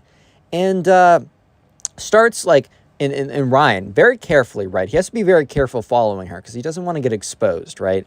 Or doesn't want, he wants to catch her in the natural act if she's doing anything, right? So he watches and he follows behind her. And the Gen Z kid is wheels out the back door, and Ryan sneaks out the back door, wheels down a one street, right? And then there's this weird place. There's this old garage, a big garage that would have all these has bicycles and old rusted out equipment. It almost seemed to be abandoned, but sometimes people just store stuff in there. And the Gen Z kid wheels into the garage. This is very, very strange behavior. So Ryan, while making sure that he's not going to get exposed, still follows behind closely. That's when Ryan sees something completely shocking. I mean, it's not as if he didn't see this coming, but he also didn't see this specifically coming. The Gen Z kid walks out of the barn. Listen to me again. The Gen Z kid walks out of the barn. The Gen Z kid does not wheel out of the barn. The Gen Z kid walks out of the barn. Yes. The Gen Z kid wheels into this barn, garage type thing, and then walks out of it without a wheelchair. Ryan watches as the Gen Z kid, right, once again, walks out and then kind of looks in both directions to make sure no one notices and kind of runs down the street to where, their mom is idling in their car.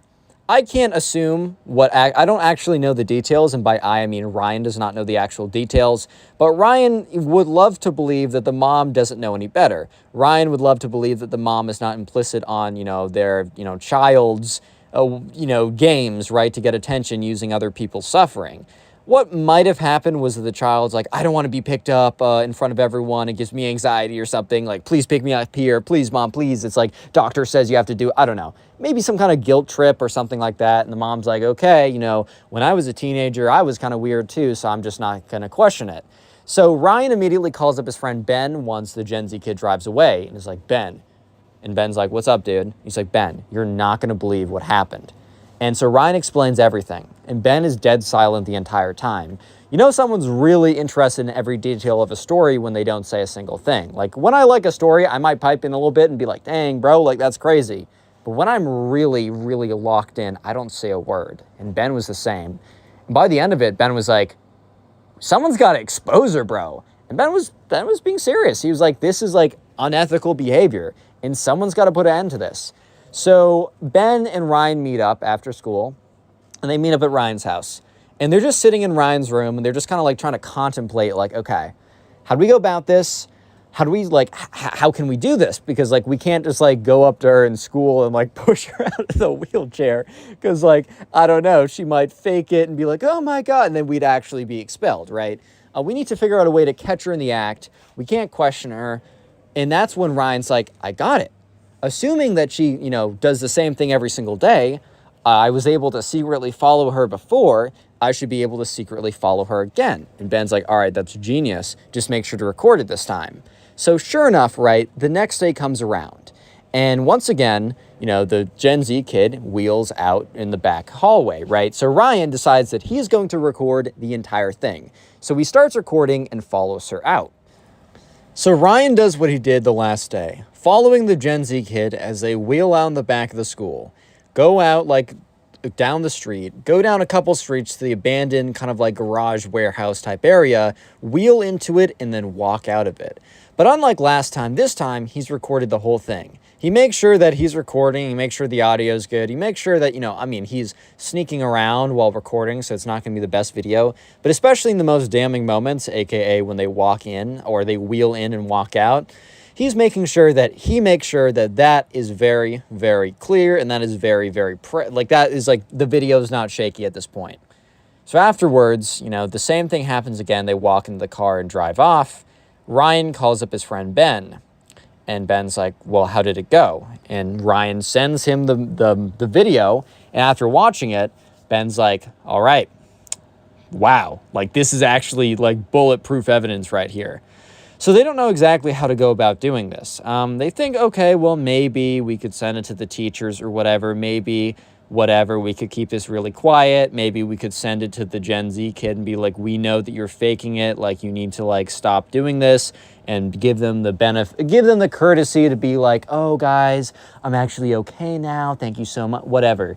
But no, Ryan and Ben decided that, you know what, the Gen Z kid did not give any courtesy or the Gen Z kid was not polite. The Gen Z kid did not give courtesy to the people who actually suffer with this stuff. The Gen Z kid did not actually, care or give any credit. Like, I don't know. They just felt like, you know what? No, like the Gen Z kid deserves to be torched for this, basically. Not literally, guys. Come on now. But so they decide that what they're going to do is, instead of going to the teachers of the Gen Z kid themselves, they are going to disseminate this video across social media. And not like try and get a viral TikTok, but at least try and get it on everybody's private Snapchat story. Try and get it like pushed around. Try and get it sent to every group chat in the frickin' grade. And they do so pretty easily. So they text up a bunch of guys and a bunch of girls that they know and be like, look, the Gen Z kid, here is proof that they're not actually like disabled and they're faking it the whole time. And sure enough, the video spreads like wildfire. And by the end of the night, I'd say 90% of the kids in school have seen the video, and 98% know about the video. If they have, about 98% at least know about the video. So by the next day, when the Gen Z kid wheels into school, everybody's just staring at them with this look of like, I know the truth. For some reason, I think the Gen Z kid just didn't know that the video was circulating. Or even if the Gen Z kid did learn about it, I guess they decided to stick to the lie and just wheel into school, assuming that, no one would actually confront them if they were in a wheelchair. Yes, to say the least, people stopped doing what the Gen Z kid said. When the Gen Z kid was like trying to get attention, trying to get people to do stuff, people ignored them. And eventually the video actually made its way to the principal's office / the faculty staff. And the faculty staff suspended the Gen Z kid for an entire week. I mean, it's totally understandable. And after the entire week, the Gen Z kid had to walk to the front of class, or not the front of class, but the front of everyone, because they had like bi-monthly meetings or whatever where they'd all come together as an entire school. And the Gen Z kid had to walk on stage. Yeah, not wheel on stage, walk on stage and give a public apology, and was also forced to meet with someone who actually lives like completely disabled from the waist down to learn about the true struggle. It was a very harsh punishment, but it definitely fits the crime. How's it going, everyone? Today we have a story of one of the cringiest Gen Z kids of all time. Basically, this Gen Z kid takes an IQ test, believes that he's genuinely a genius, and then starts to berate everyone else. And then he does a whole host of some of the craziest things you have ever heard. So sit back, relax, subscribe if you're new, leave a like on the video to claim your free nothing, and let's jump right into it. So we're going to call the subscriber who submitted today's story James. Anyways, right, James is a freshman in high school, and in his class, there's a kid who we're going to call the Gen Z kid. And when I say Gen Z kid, I don't mean someone literally in Gen Z. It's kind of just a term given to people that spend all of their life on TikTok. that, cancel people on Twitter, that just do a lot of dumb stuff like that. Everyone, it doesn't mean just because you're in a certain generation, just to be clear. Anyways, though, this story all starts one day when the Gen Z kid does one of those IQ tests you find online. So if you don't know, you can actually get like a official IQ test. And an IQ test is only so good for certain things. It'll figure out pretty good how good you are at solving problems, but intelligence has a bajillion factors in it, and you can't just take one test and really decide how smart you are just based off of that. And also, those online tests, a lot of them are BS and made up. And a lot of them are just trying to get you to click so that you'll watch the advertisements on their website. Anyways, though, so sure enough, one day in class, the Gen Z kid clicks on one of these, it's just on TikTok, and gets one of those TikTok ad whatever things for how smart are you really, whatever, right? So the Gen Z kid clicks on the IQ test and proceeds to take it. The thing is, though, that none of the other that the subscriber James and all the other people in the Gen Z kid's class was aware of was that the Gen Z kid literally just put in the answers randomly. It was a pretty fake IQ test. It was 10 questions, right? It was 10 questions long. So an actual IQ test would probably have a lot more questions. The questions would be a lot more difficult. But even though this was only 10 questions long and the questions were probably just oh, is this the color red? And then it shows the color red. The Gen Z kids still completely randomly guessed these questions, which would be revealed later on to James, the subscriber, and everyone else. But basically, after spamming in these questions, hitting submit on the IQ test, it came back with 10 out of 10 questions answered correctly, which is actually statistically pretty impressive to get them all randomly correct. Maybe this website just told you everything was correct anyways, and labeled them with the score of intellectual genius level IQ, or whatever you want to say. So look, the Gen Z kid who believes everything that they see on TikTok anyways, imagine they see an IQ test calling them an actual genius. So one, do you think that the Gen Z kid believes that, okay, well, I took an IQ test, right? And I put in the answers randomly, and it was a sketchy website that I found on TikTok. Maybe, just maybe, I'm not actually a genius. Or two, do you believe that the Gen Z kid, saw the site, it said genius, and believes I'm actually smarter than Einstein. I am actually a genius. I am the smartest man on planet Earth, and I will let everyone know and berate them because they are not as highly intelligent as I am, or I see myself to be. If you guys answered the first one, well then, you're a good person, you think the best in everyone else, but if you guys answered the second one, you might be a bit more cynical, but you are correct. Sure enough, the Gen Z kid, right, they see this, right? They see this result that they did so well on this IQ test. And they immediately light up, right? Because now they've always thought they're always a little narcissistic, right? It's a lot of TikTok, a lot of Gen Z just tend to be a little bit narcissistic. I mean, it's kind of the environment that we put ourselves in. But now it's it's all been justified in this kid's head. Oh my God, I actually am a genius. I actually am the smartest man on planet Earth. I need to let everyone else know. So this is where the subscriber, who we're calling James, really starts to play a role in the story. So a little later in class, James, they're put into groups. The very beginning was 10 minutes of lecture or whatever, and that's when the Gen Z kid basically put their, did the IQ test, right? And then about 10 minutes after, their teacher's all right, we're going to put you in random groups. And James, the subscriber, was grouped up with the Gen Z kid. So basically, they go into a group. And, James is a subscriber. It's a very basic project or whatever, but it was a math class. So they were all right, class, we just learned this new topic yesterday. I went over it today earlier, and now try and solve this problem in groups. So in the group, the Gen Z kid, James, and two other kids sit down, and immediately the Gen Z kid is hi, I just want to let you know that I should be leading this problem because I'm actually a genius. And, so everyone kind of looks at him, and James looks at him, everyone kind of gives him this really weird look because, I don't know about you, but just going around calling yourself a genius is kind of a weird thing to do. So yeah, the Gen Z kid is yeah, I don't want any of you simpletons ruining this problem for me. Which bro, what do you mean ruining this problem for me? if they get the wrong answer, it's not even a big deal. This isn't like graded. This is just the teacher's just putting people into groups so that, if people don't understand it as well, they might be able to lean on their classmates, and maybe two classmates that almost understand it are able to put their brains together to come up with the right solution. Not that it's graded and that everyone else who isn't a quote unquote genius like the Gen Z kid believes that he is going to suffer some sort of consequence because they mess it up or whatever. So yeah, it's pretty strange. So basically, right, the kids in the group were like, okay, bro, whatever. James, the subscriber, also kind of didn't care because James is like, okay, well, it's not like I want to do this math problem. It's pretty early in the morning. I don't totally know what's going on. So yeah, not actually a huge deal that, the Gen Z kid is like, oh, I gotta be I don't know, I gotta make sure that, I do the problem because you guys are gonna mess it up or whatever. It's just genuinely not that big of a deal. So sure enough, the Gen Z kid starts to hack away the problem or whatever, right? And completely messes it up because it's not like the Gen Z kid has ever been paying attention in class because they're preoccupied with their studies and TikTok usage, bro. And you know who the one person in their study is? Themselves.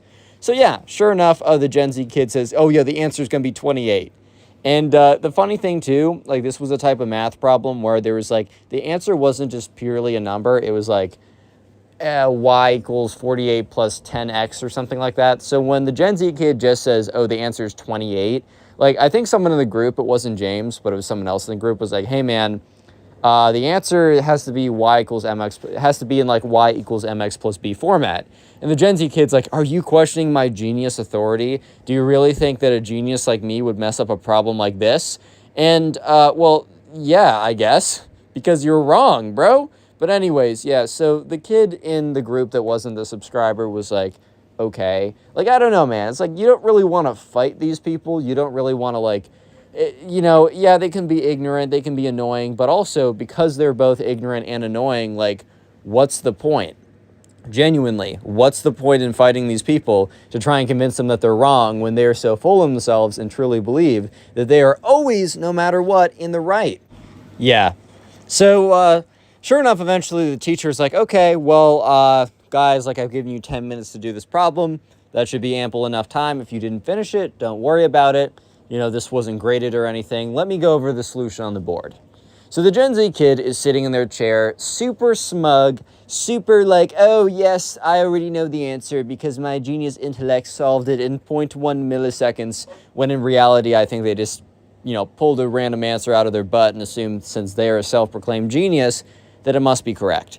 So, yeah, the teacher goes on the board, solves the problem, and the answer is y equals 2 plus 48x. I don't know, something like that. It is not in the form, it's not the answer the Gen Z kid gave, but it's not even in the right form, right? It's a completely different format. So the Gen Z kid raises their hand, and the teacher, expecting questions as this is new material, is like, hey, Gen Z kid, what's up? And the Gen Z kid is like, teacher, I believe you made a mistake. And, everyone looks at him okay. Because, look, here's the thing. Teachers sometimes make mistakes. Actually, all the time, they make mistakes when they're writing on the board. However, most of the time, they're kind of like clerical errors. They're really small errors that don't really matter, but it's good to correct them just in case a kid gets confused. For example, in math class, and I take some pretty hard, calc series, linear algebra, discrete math, stuff I've taken some pretty difficult math classes. The teachers are always almost right with the topics that they're teaching, but sometimes they'll, add 25 and, 14 wrong together. Sometimes they'll just add two numbers wrong together on the board, and someone will politely raise their hand, point it out, and then the teacher's like, oh, yeah, my fault. Apparently, when you're, teaching or whatever, you can do those, small math mistakes that just happen a lot more often. And it's a good idea to point those out so that people that are, barely following don't put down, because they're going to write down what's written on the board verbatim and then probably read back and try and understand it. Making the small corrections can actually help out a lot. However, it is a totally different thing when a student raises their hand and basically accuses the teacher of being wrong with the base material. This can happen, and I've seen it happen before, but it's a lot more rare. And obviously, in the Gen Z kid's case, no, the teacher's right on this. So the teacher's like, oh, did I add something wrong? Which is a fair response because the teacher knows that they're doing it fundamentally correctly, but, is open to the fact that they might have made addition, little little mistakes like that. They're very open to the fact that they might have made those mistakes. But the Gen Z kid is like, well, actually, teacher, the answer is 28. And the teacher looks at him and is like, 28 what? Because remember, I think this was like solving a linear equation or something. So it's like you need it to be in y equals mx plus b form, or I don't know, you could have a few more formats, but you can't just have like 28. That's not an answer that works at all in any situation. Yeah, so the Gen Z kid then goes on to explain that the teacher has done the entire problem wrong and that the answer is actually 28. The teacher fires back saying that no, they did not do the entire answer wrong, as the answer can't just be 28 by itself. It needs to be associated. First of all, it needs to be y equals format, and that also this was not a flat line, so it wasn't going to be y equals 28 or something like that. The teacher says it has to have an x component because it's like, it's a function. It's not just it's not, you're just solving for one thing. It's like, it's a function, right? So sure enough, the Gen Z kid, since they believe that they are actually a genius, says, well, actually, I don't know that you should be fighting with me because I recently did an IQ test and it scored me as an actual genius. So the whole class kind of looks at the Gen Z kid. I think some of them thought that the Gen Z kid actually did really take an IQ test and did really get 140, 120, I don't know, something really good. And some of them were like, whoa, because remember, freshman high school, who even knows? Other kids were pretty skeptical. Some of them thought that the Gen Z kid was flat out lying. Others thought that they were wildly exaggerating and something along those lines. So the teacher's like, well, okay, I don't know that much about IQ tests. I also don't really know, how much that has to do with anything, because I can tell you that what you did was incorrect. That's not how you answer this. You might have the largest IQ in the world, but this is math and this is how it's done. And I'm sure I'm going to get some PhD math student from Stanford in the comments going, well, actually, there are multiple dimensions, dude. Okay, for the sake of this video, no, right? For the sake of this video, what I say goes. Anyways, so the Gen Z kid is like, well, you shouldn't fight with someone with such a high IQ, like Mr. Whatever. Like, you should really just bow down and accept what I say, because you know what? I'm probably right. And I think the teacher was just having a bad day, because I think in most cases, this teacher, and probably other teachers in most cases, would just chalk this up to a kid being a little jerk, being like a little twerp or whatever, and just kind of ignore it and move on, be like, haha, funny, whatever, and just kind of ignore it. Maybe some teachers would penalize the kid, but this teacher decides to go full savage mode. Bro actually decides that, he's like, all right, well then, let's actually see. So the teacher's like, all right, so did you do an IQ test online? And the kid's like, yeah. So the teacher goes into Google, types up IQ test, and pulls up an IQ test. And the teacher's like, you know what? We're going to solve this debate. Whoever gets a higher score is right. Which is completely crazy. I don't fully side with the teacher on this one either. Yeah, so I don't know. I can't really get behind the teacher on this. I think it's pretty immature, but I think the teacher was just genuinely having a bad day. And also, the teacher was kind of risking something. Since these IQ tests, a lot of them are kind of problem-based puzzles or whatever, and there's a decent chance that the teacher is genuinely much better at mathematics, but just happens to score less on this IQ test. And then he really did put up oh, if you score higher than me, then you're actually correct. But the whole class is kind of getting really interested because they would never expect their teacher to say something like this. So the Gen Z kid's like, fine, okay, let's do it.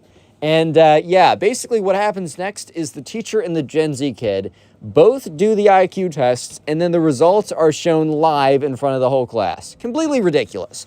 But in the meantime, I'd like you to, 1 second, comment down below IQ test. In the comment section down below, that'll be the secret word of the day. And while you're in the comment section, make sure to check out the pinned comment, as there is a link to my Spotify page in which I upload these stories as podcasts on there, as well as a link to 2 other channels which I post on daily. Please subscribe to both of them to help me out. Anyways, let's get back to it. And of course, leave a like in the video to claim your free nothing. Of course, man. You already know. So yeah, sure enough, the teacher pulls it up, and I think the Gen Z kid was probably quaking a little bit in their boots. They were probably a little bit nervous for this.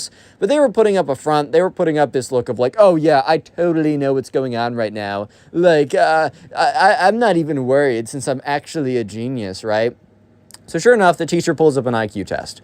Probably just one that they got from online. And once again, I do need to point out that there are probably some errors in this method of, approaching this problem, right? There's definitely better ways to go about this. And I don't think looking online and looking up IQ test and then after doing so, just like, I don't know, I don't think that's the best way to go about it. Not the best method to approach this. However, I will also say that who cares? This is pretty funny.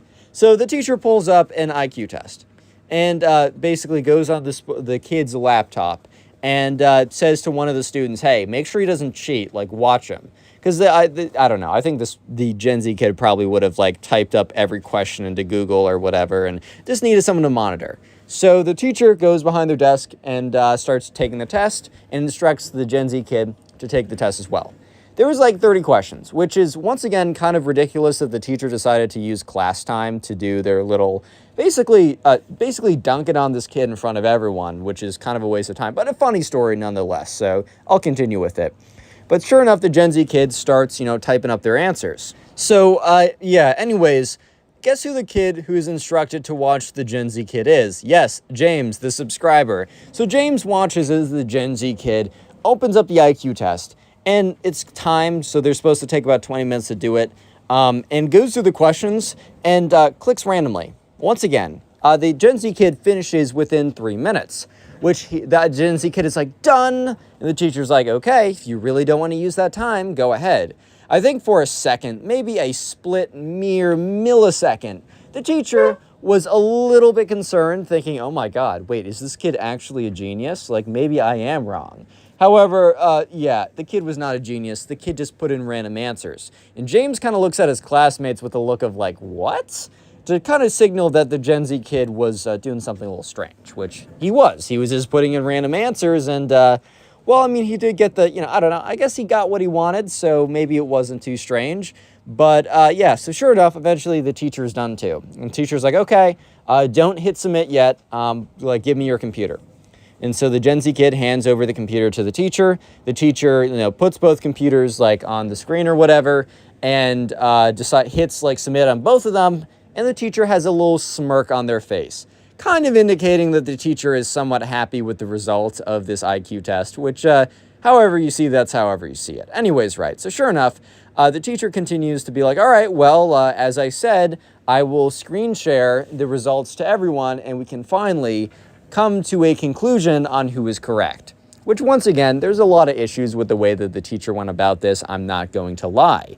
And also, an IQ test will not show who's correct, as, the Gen Z kid could have potentially randomly guessed perfectly for 30 out of 30 questions. That is very, very, very, very, very statistically unlikely, and I think the teacher was kind of aware of that, but you could kind of tell that the teacher was kind of rubbing it in the Gen Z's face without even showing the score yet, as the teacher was like, well, I'm glad we did this so you guys can really, for once and for all, know if you can trust me or not. Because at this point, the teacher knows the results of both the tests.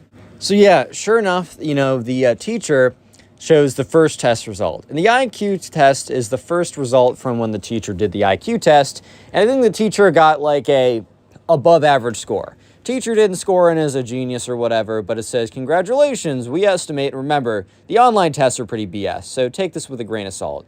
But, we estimate your IQ is 115 or whatever. You are in the 80th percentile. I took that out of my butt. That might be completely wrong, but it's probably close to being correct. Anyways, and the teacher's like, okay, well, that's my result. Let's see what the result of the Gen Z kid is. So now the teacher screen shares the computer of the Gen Z kid and reveals the results. The results say, you scored a 60 IQ, you are profoundly stupid, or something like that.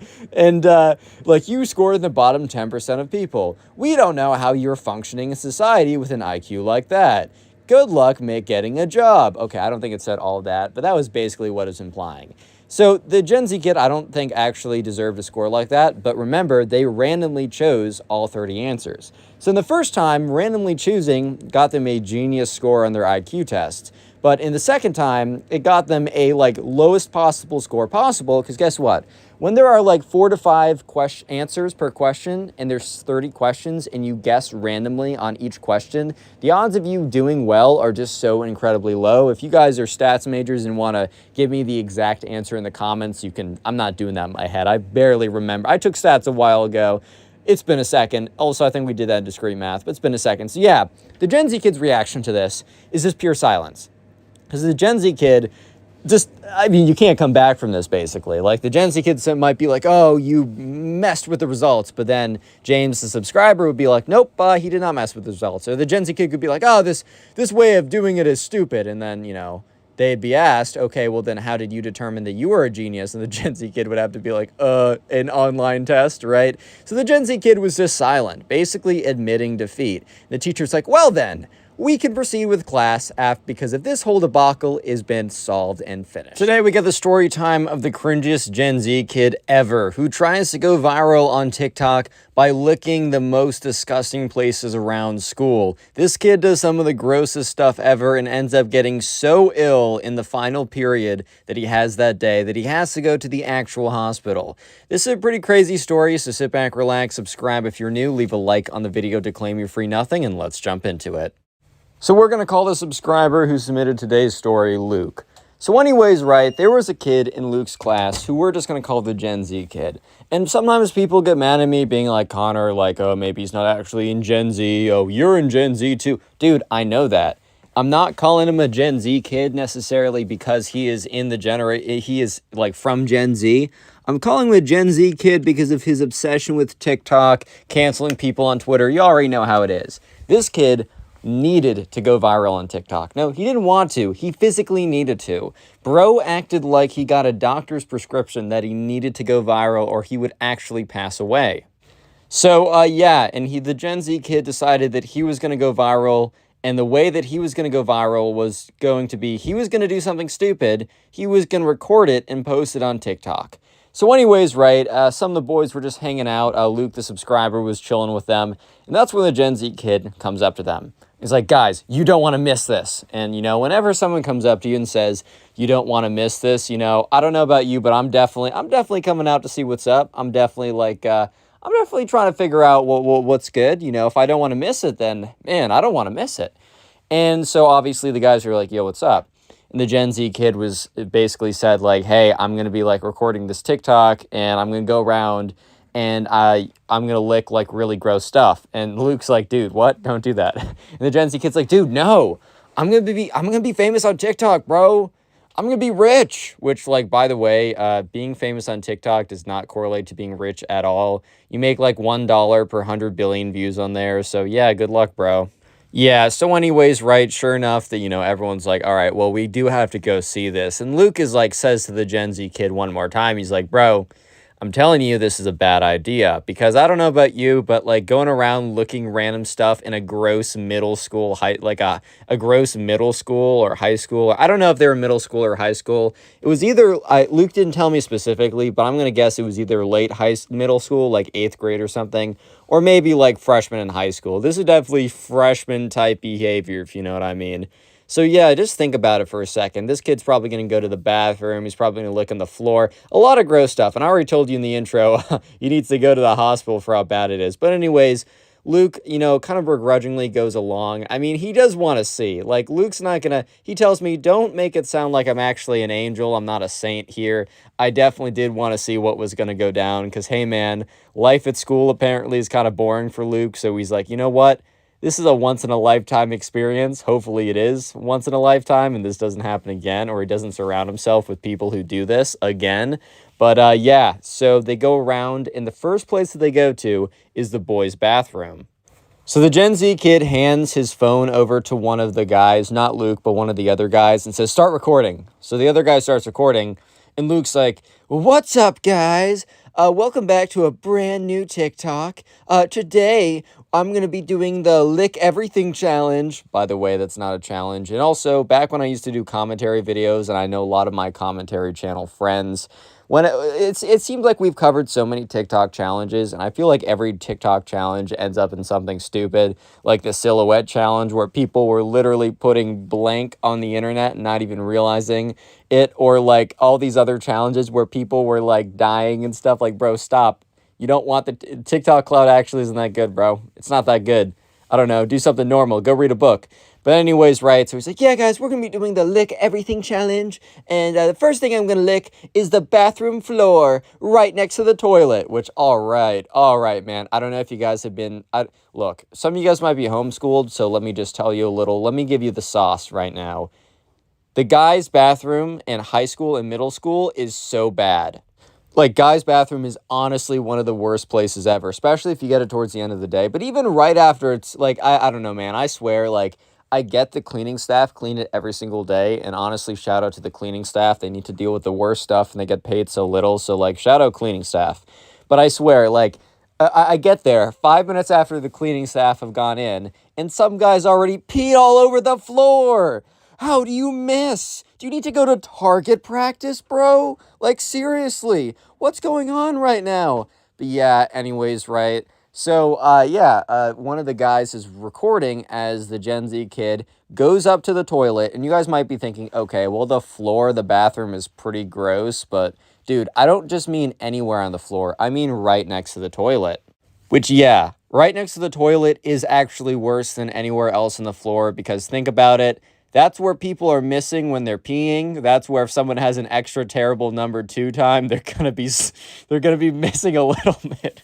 Oh, it's just so bad, bro. And especially right underneath the toilet, like the cleaning staff probably don't even clean the floors. They're probably more about cleaning the toilet and obviously the toilet, the sink, and maybe they clean the floors like once a week or something.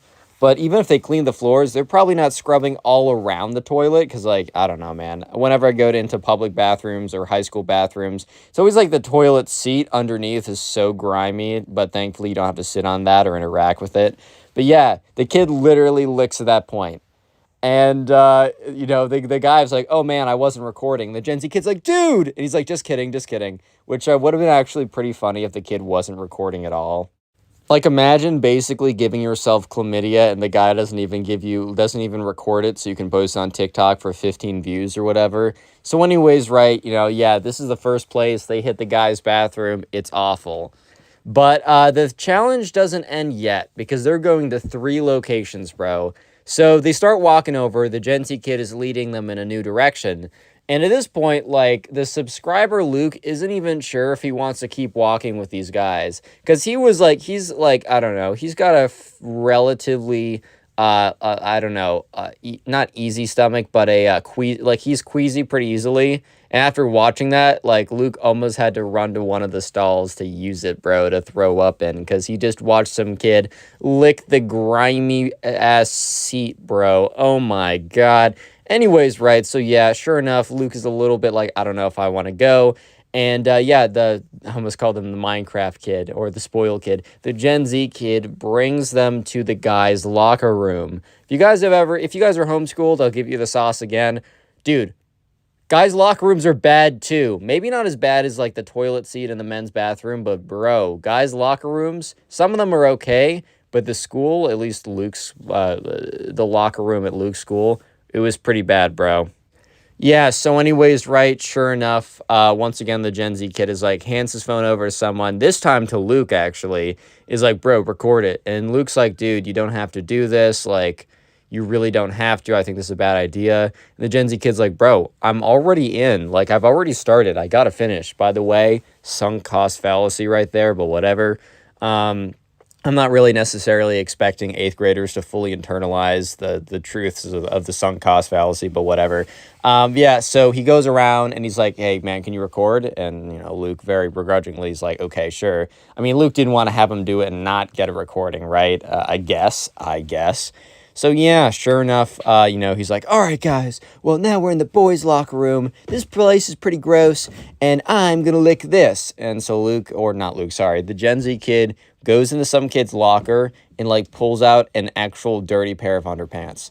And everyone was like, no, dude, don't do it. Like, I don't know why now they were so, like, worried about him doing it when the kid literally was, licking the toilet seat, licking the floor in the guy's bathroom. Like, at that point, I would have been like, bro, it's not worth it. But now they all unanimously are like, no. But all the Gen Z kid does is he looks at Luke and he's like, hey, bro, you still recording? And Luke's like, yeah. And yeah, I don't want to go into great detail, but he does end up licking the underwear. Super gross. super bad. You hate to see it. Everyone's like, oh my God. And Luke, like, actually has to close his eyes. It's so disgusting. Guys, please don't do this. Like, this has happened, like, not to me. I've not done this, okay, just for clarification. But yeah, in high school, man, I definitely see stuff like this happening. Kids they just want attention, bro, and you think the best way to get attention is to become kind of like a public spectacle. Also, if you're trying to like blow up online or do something or get famous or whatever, first of all, you don't want to be famous. Having a following is totally fine. Like, I'm not famous and I'm very happy where I'm at. I would not want to be like Charlie D'Amelio or something. But also, you're not going to have a long-term fame or like business venture if you blow up over being a clown. Like, think about the people on TikTok that, like, I don't know, they went into the grocery store, licked the ice cream and put it back. They got so much attention, like an insane amount of attention. Where are they now? Yeah, you don't know because you didn't want to follow them for what they did. You were just looking at them because they were the public clown of the day. You don't want to be that, guys. So if you want to do something, put out something of value, put out something you enjoy, record your own story times if you want. I am totally fine if you nab everything I do. Seriously, I will like encourage you to do that if you want to try. But yeah, anyways, right, so the Gen Z kid almost looked completely unfazed, and he's like, all right, well, time to go to the final place. And at this point, everyone was like, dude, I don't even want to know where we're going. I don't even want to know, dude. Like, this is just so gross. And yeah, they were all like, dude, can we please stop? And like the Gen Z kid's like, no, guys, like I need someone to record it. Like at this point, like you've already done a little bit, might as well help me go all the way. Which, by the way, once again, sunk cost fallacy. Just because you start something doesn't mean you have to finish it. Even if you've already started it and you put in time, money, whatever, right? Because all you're going to do is put in more time, money, or whatever, right? So sure enough, especially if something's not worth it at the end. Anyways, right, so they're walking and the Gen Z kid takes them outside. And at this point, like, there's just so many possible terrible things he could be doing that, like, I don't know, the subscriber Luke is like, please spare me from this.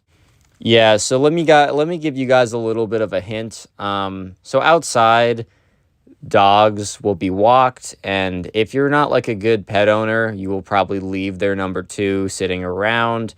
As a good pet owner, I always do my best to pick it up. You know, you got to pick it up with a bag or a scoop or whatever. Just good for the rest of your neighborhood, right? But let me just, that's your hint. And also, let's just do the secret word of the day right now. So if you made it this far into the video, go ahead and comment dog down below.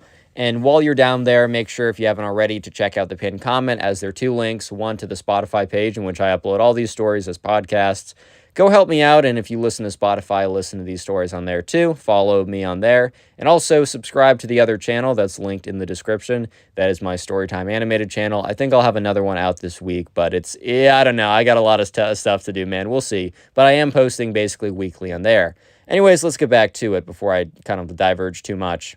Yeah, so anyways, right, sure enough, the Gen Z kid, I'm not even going to go into great detail because I'm not trying to gross myself out either. But anyways, he brings them outside. He brings them to the place where people normally let their dogs go do their business and not pick it up. At this point, Luke is like, no. And all the other kids are like, dude, no. And the Gen Z kid's like, guys, I need to do something crazy. I want to go viral on TikTok. I'm not going to go viral by, I don't know, licking the wall or licking a book. Like, that's not going to make me go viral, man. Do you want me to be happy? Do you want me to be happy? Which arguably, yes, they do, because they don't want you to go to the actual hospital, which he ends up having to go to, as you guys will see. So, you know, they wanted him to be happy. And also, there's no guarantee this video will blow up. I mean, honestly, like, you could post, one thing I like that's just true about a lot of social media platforms or just media platforms where you can publish. A lot of times you can make a video that's a lot better than someone else's, but someone else's will just get more attention. There's a lot of factors, but sometimes it's kind of just random. I mean, it really isn't random the more you look into it, but there is, at least in the very beginning stages, there's a bit of luck involved. So you could put 1 billion years into one video and it might get 10 views. But yeah, so this might even be for nothing, as a little bit of a foreshadowing right there that it might all be for nothing. But I don't want to divulge exactly how much for nothing it actually was. So yeah, sure enough, the guy's like, I need you to record me right now. Yeah, so one of the guys recorded him, you know, licking something that comes out of a dog, but right. And Luke, he's just turning away. For all Luke knows, honestly, even though he saw the video afterwards, for all Luke would have known, he didn't do it because Luke wasn't even paying attention. He turned around. He knew that Luke was like, I'm actually going to have to run to the bathroom and puke if I watch this. This is so disgusting. Which, guys, let me just tell you a little something. In evolution, or like we've evolved, right, to have kind of like natural mechanisms. When you're grossed out by something, that's probably your body like evolving to make you not want to do something.